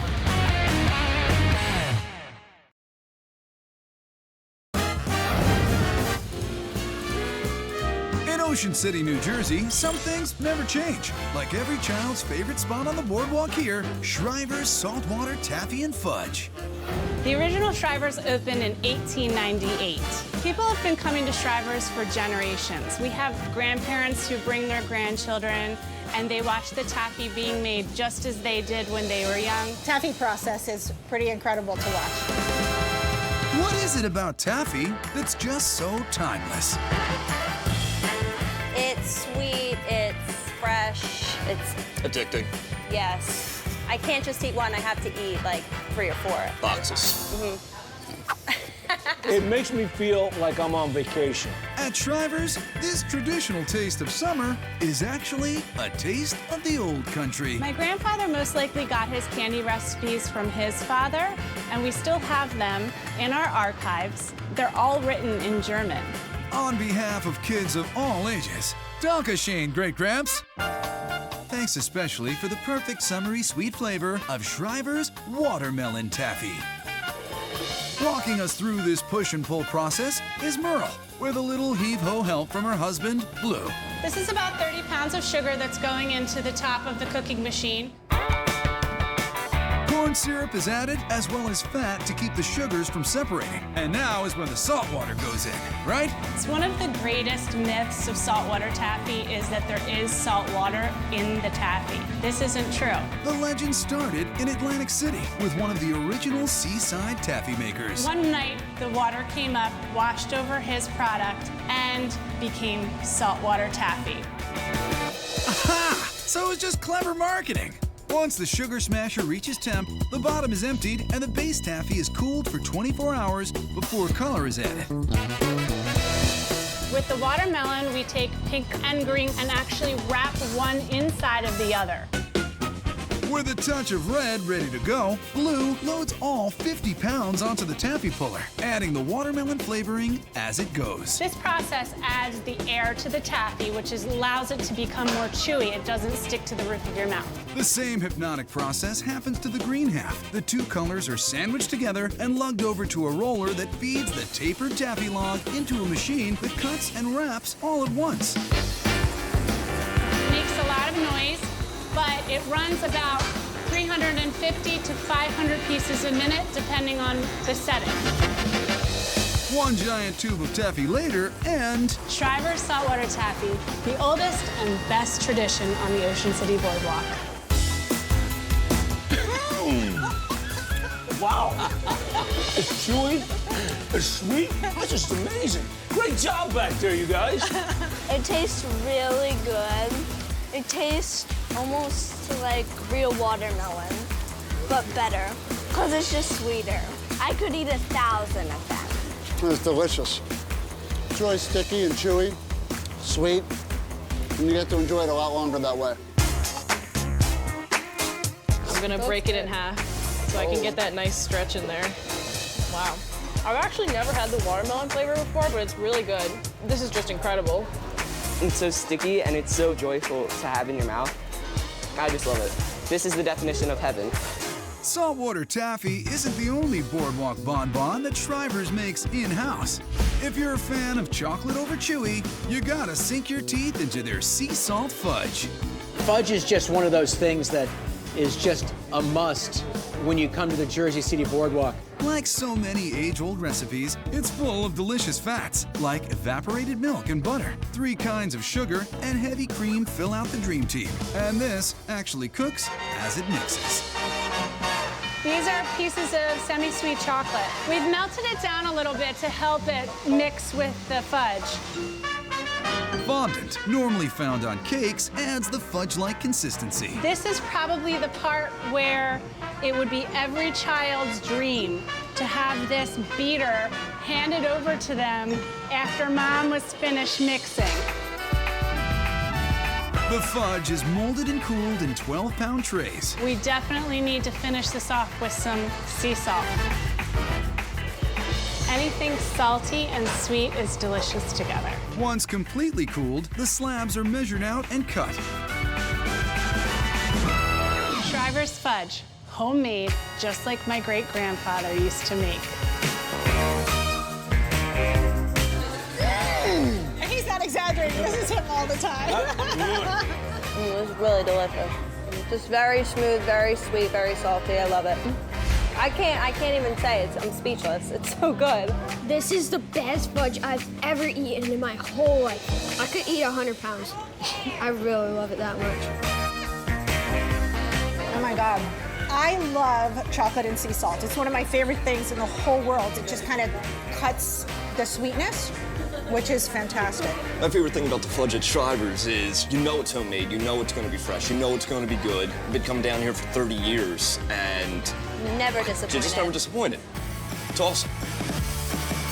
Shriver's in Jersey's Ocean City has it all. Beaches, boardwalks, candy. What more could a kid ask for? I'm hoping I can just go right back there in the factory and pick up the giant roll, run away with it. Take it yourself. Yeah, just take it away.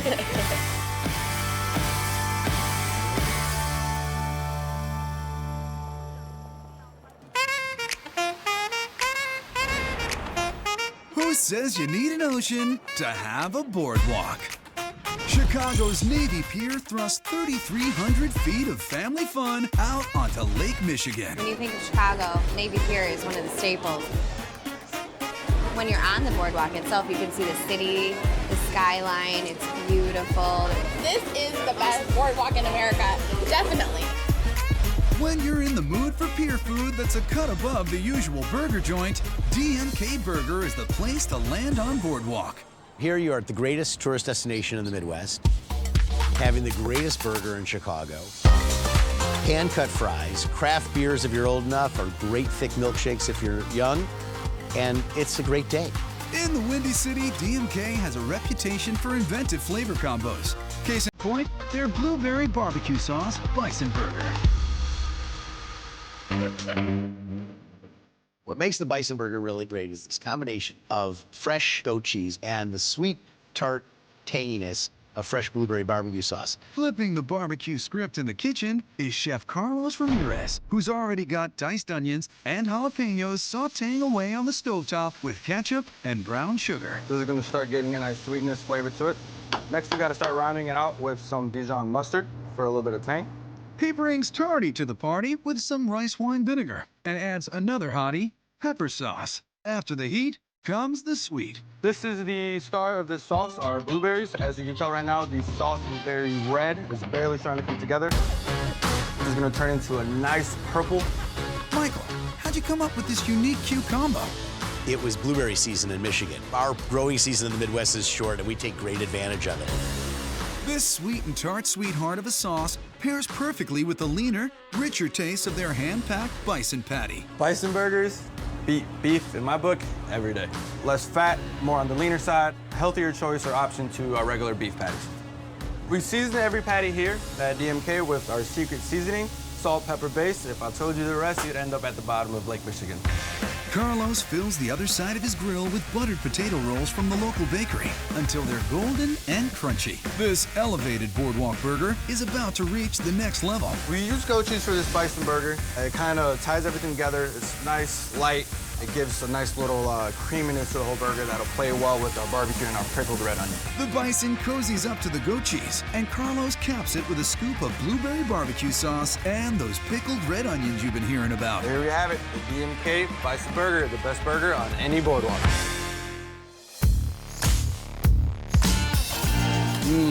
Oh my God.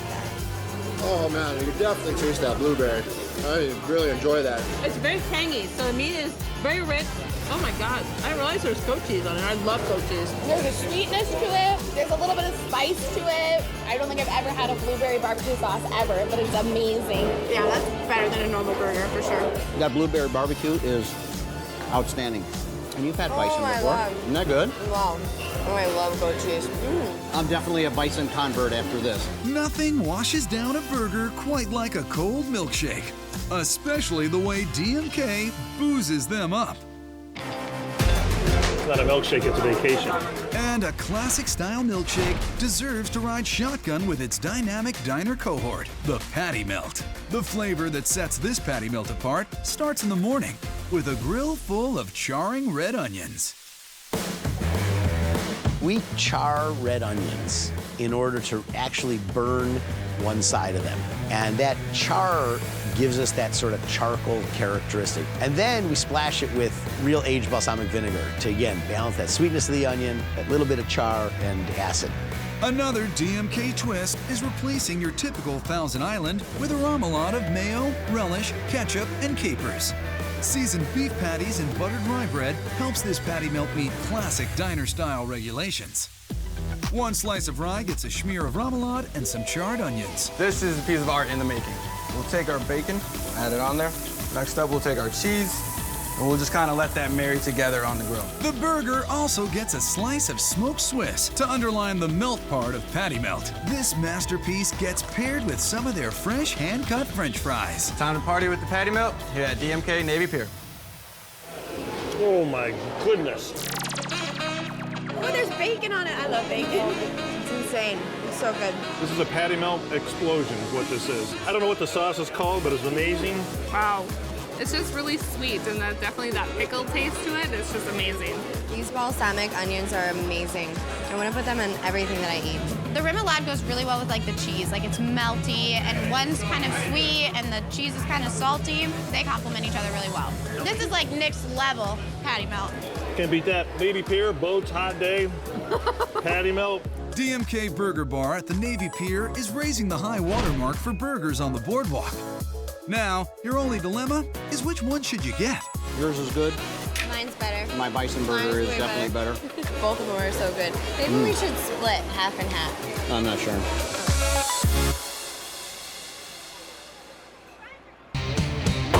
On a very special food paradise, this twisted tale of woe. Wow.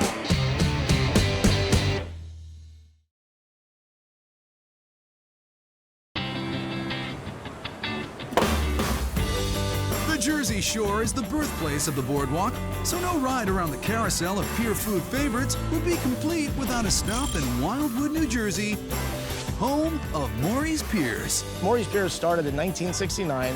On the hard ride side, there's about 62 attractions, and then there's a whole slew in the water park that puts it up over 100. Which means there's more fun per square inch in Wildwoods than there is at some of those big-name amusement parks. But what about taking your taste buds on a roller coaster ride? So if we're serious about being the world's best seaside park, then we got to be serious about having great food.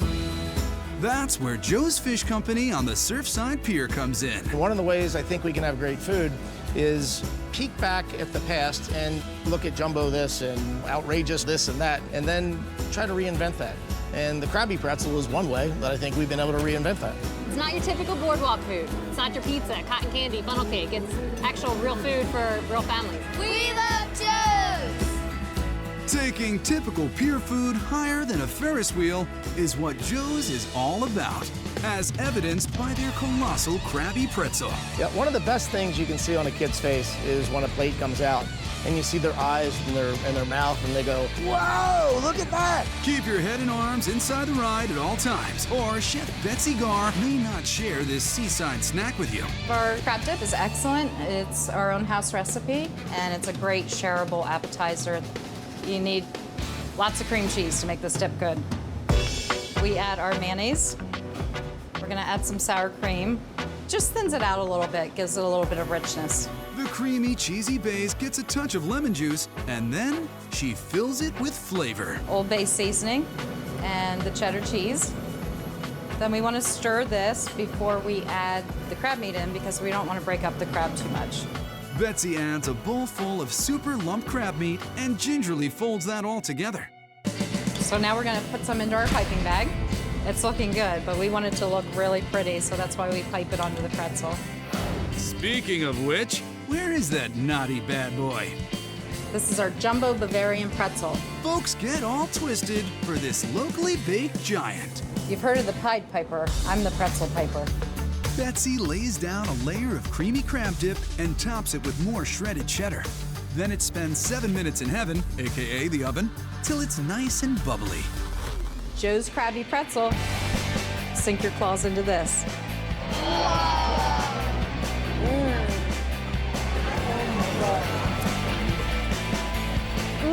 Like this. It's good. That's the stuff right there. That's some serious crab and cheese right there. Look at the chunks of crab in that. I mean, it's awesome. It's nice with a little bit of salt from the pretzel and the crab meat. It's very rich in flavor. It's excellent. Nice crispy pretzel. Tops the whole thing. You could put crab dip on anything and it would be perfect. This is awesome. It's really awesome. I could just scrape the whole thing off and take one big bite of it. And you will too. Be careful. Watch out. Send more pretzels on. He's gonna need them. Summer fun never tasted as good as it does at Joe's Fish Company in Wildwood, New Jersey.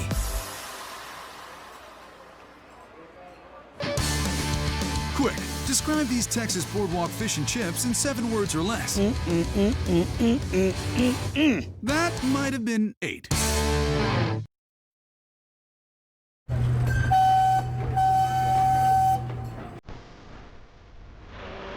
Houston's place to play along the bay is Kima, Texas. From kiddie rides to romance, the fair is always in full swing on the Kemah Boardwalk. My first kiss actually happened right over there on the boardwalk. It's our favorite. Home away from home, and I don't have to do dishes. Everyone loves relaxing at the Flying Dutchman. It's been a mainstay of Galveston Bay since 1976, serving seafood as legendary as the ghost ship it's named after. The Flying Dutchman is a place to come to. It's got more history. It's been here the longest of any restaurant. We have the best bites on the boardwalk, the perfect storm of a great restaurant on a great location. So great, they built a boardwalk around it. For a thrill as high as any of the rides, try the Flying Dutchman's Fish and Chips. Cod is the preferred fish for fish and chips. It's white and flaky and firm and holds up to the batter well. The batter features seasoned flour, dark beer for a robust flavor, and water that will sizzle and pop in the fryer, making that flaky fish even flakier. You have to fight with it sometimes, but it will come around. When the batter makes ribbons, there we have it. It's ready for the Dutchman touch. One trick we do here at the Dutchman is to make sure you get plenty of crunchies. Crunchies? Crunchies are basically just fried batter. Everyone loves their crunchies. Straight over the fryer, a little swirl, a little float, and he gets to swim one more time. Those crunchies and codfish reach a state of fry-vana. Okay, now that they're floating, I think they're ready. Come here, here, fishy, fishy. And there's your battered cod a la crunchies. A fish this delish needs a boss tartar sauce. Of course, we have to start with mayonnaise. Mayonnaise is the base for all tartar sauces. He relishes the mayo, then adds pureed onions for a smooth, pure flavor, and lemon juice for a tart taste to the tartar. Our special ingredient, I'm telling you, the malt vinegar is a staple of any fish and chips. We add it into our tartar sauce so that you get the extra zip. You can enjoy your fish and chips without having to make your fish soggy by pouring it on top. It's as simple as that. Fish? Check. Chips? The Brits call them chips. Here on the boardwalk, we call them fries. Gotcha. He chips in a boatload of fries. And next, on top of the fries, our beer battered cod. Now let's top that with some crunchies. Why not? Let's put a lot. Some colorful garnish, and ahoy matey. Boardwalk, fish and chips. That looks really good. Yum. Perfect.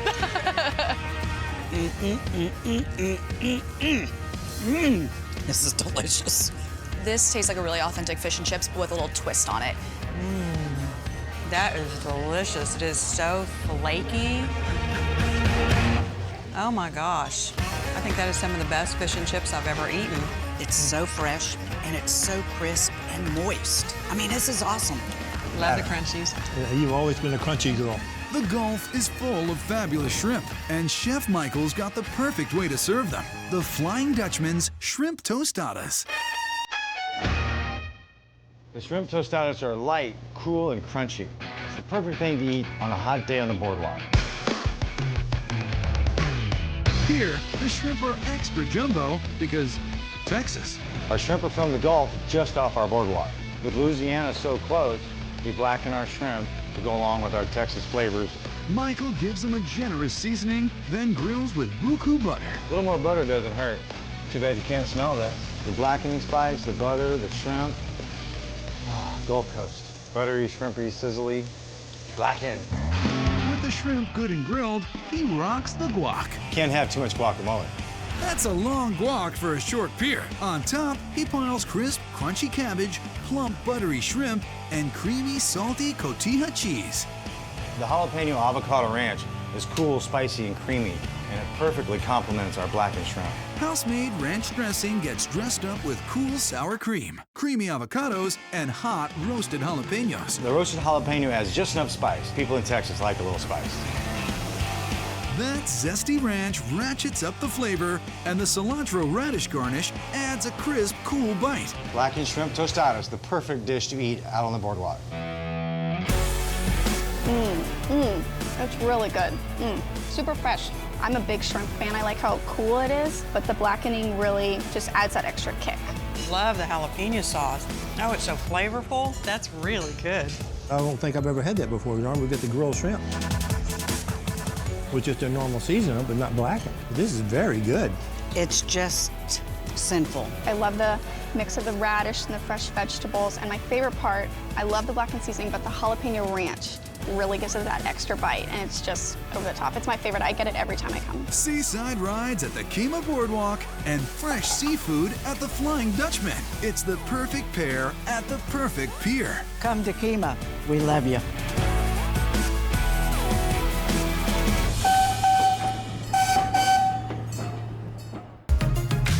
We've heard of finger-licking good chicken, but thumb-kissing good? So good.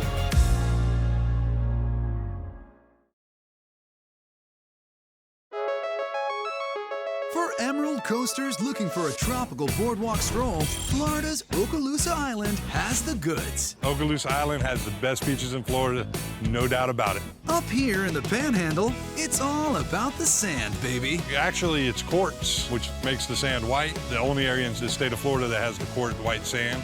And of all the Okaloosa Boardwalk hangouts, Al's Beach Club is the beachiest. What once was a late-night party bar has transformed into a family-friendly boardwalk beach haven. We have the water pads for the children. We have the cornhole sets. We have a playground on the boardwalk as well. It's really good for families. They have plenty of options here to hang out and have a good time. What's better when you're beach bumming than a tropically inspired Sammy? Click your flip-flops together 3 times and dream of Al's Island Chicken Sandwich.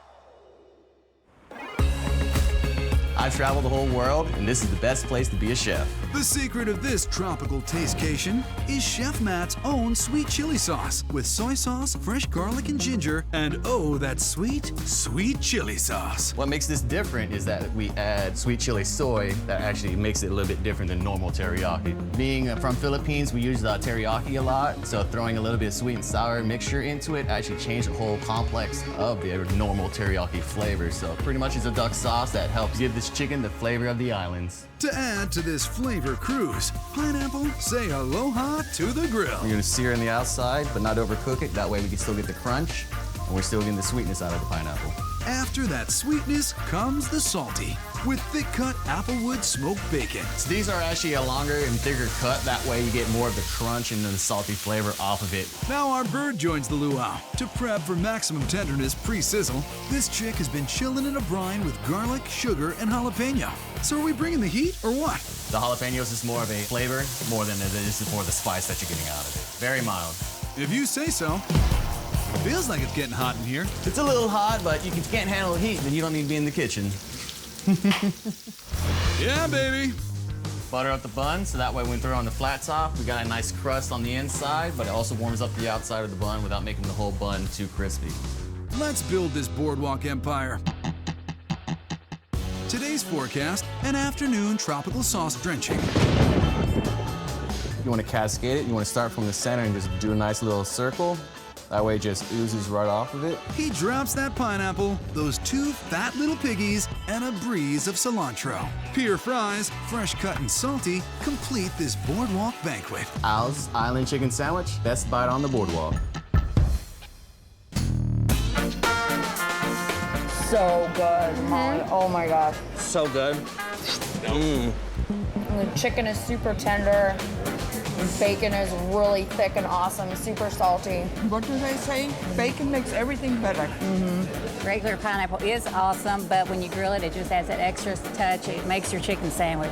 The pineapple and the chicken is really good. It really blends in together. And I really, really like that sauce. And I'm not sure if it's the chilies that makes it the hot or if it's the soy sauce that gives it the tanginess, but both of them in combination makes it a great sandwich. It is just dripping.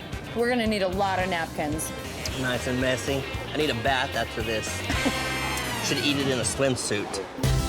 Well, you're in the right place. To cool down your tongue after those island spices, nothing tastes better on the boardwalk than a milkshake. And Al's Beach Club gives this classic a distinctly Florida flavor with the key lime pie shake. Key lime pie doesn't get any more Florida than that, but we put it in a shake. Yep, this frosty treat starts with an actual fresh key lime pie with the graham cracker crust. This beautiful Floridian masterpiece is cut down and mixed with rich vanilla custard. Then out it comes, all topped with a cute little mini slice and a key lime, of course. It really is good.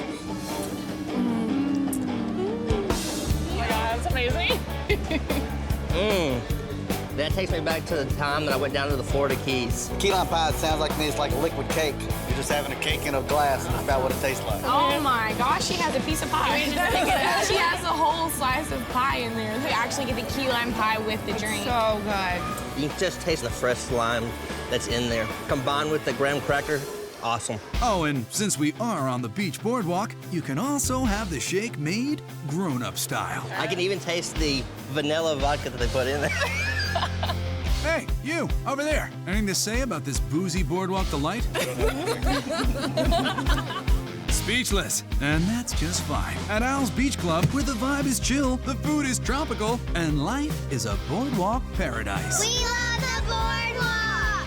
Cheers! We love the boardwalk! Oh, this is paradise, for sure.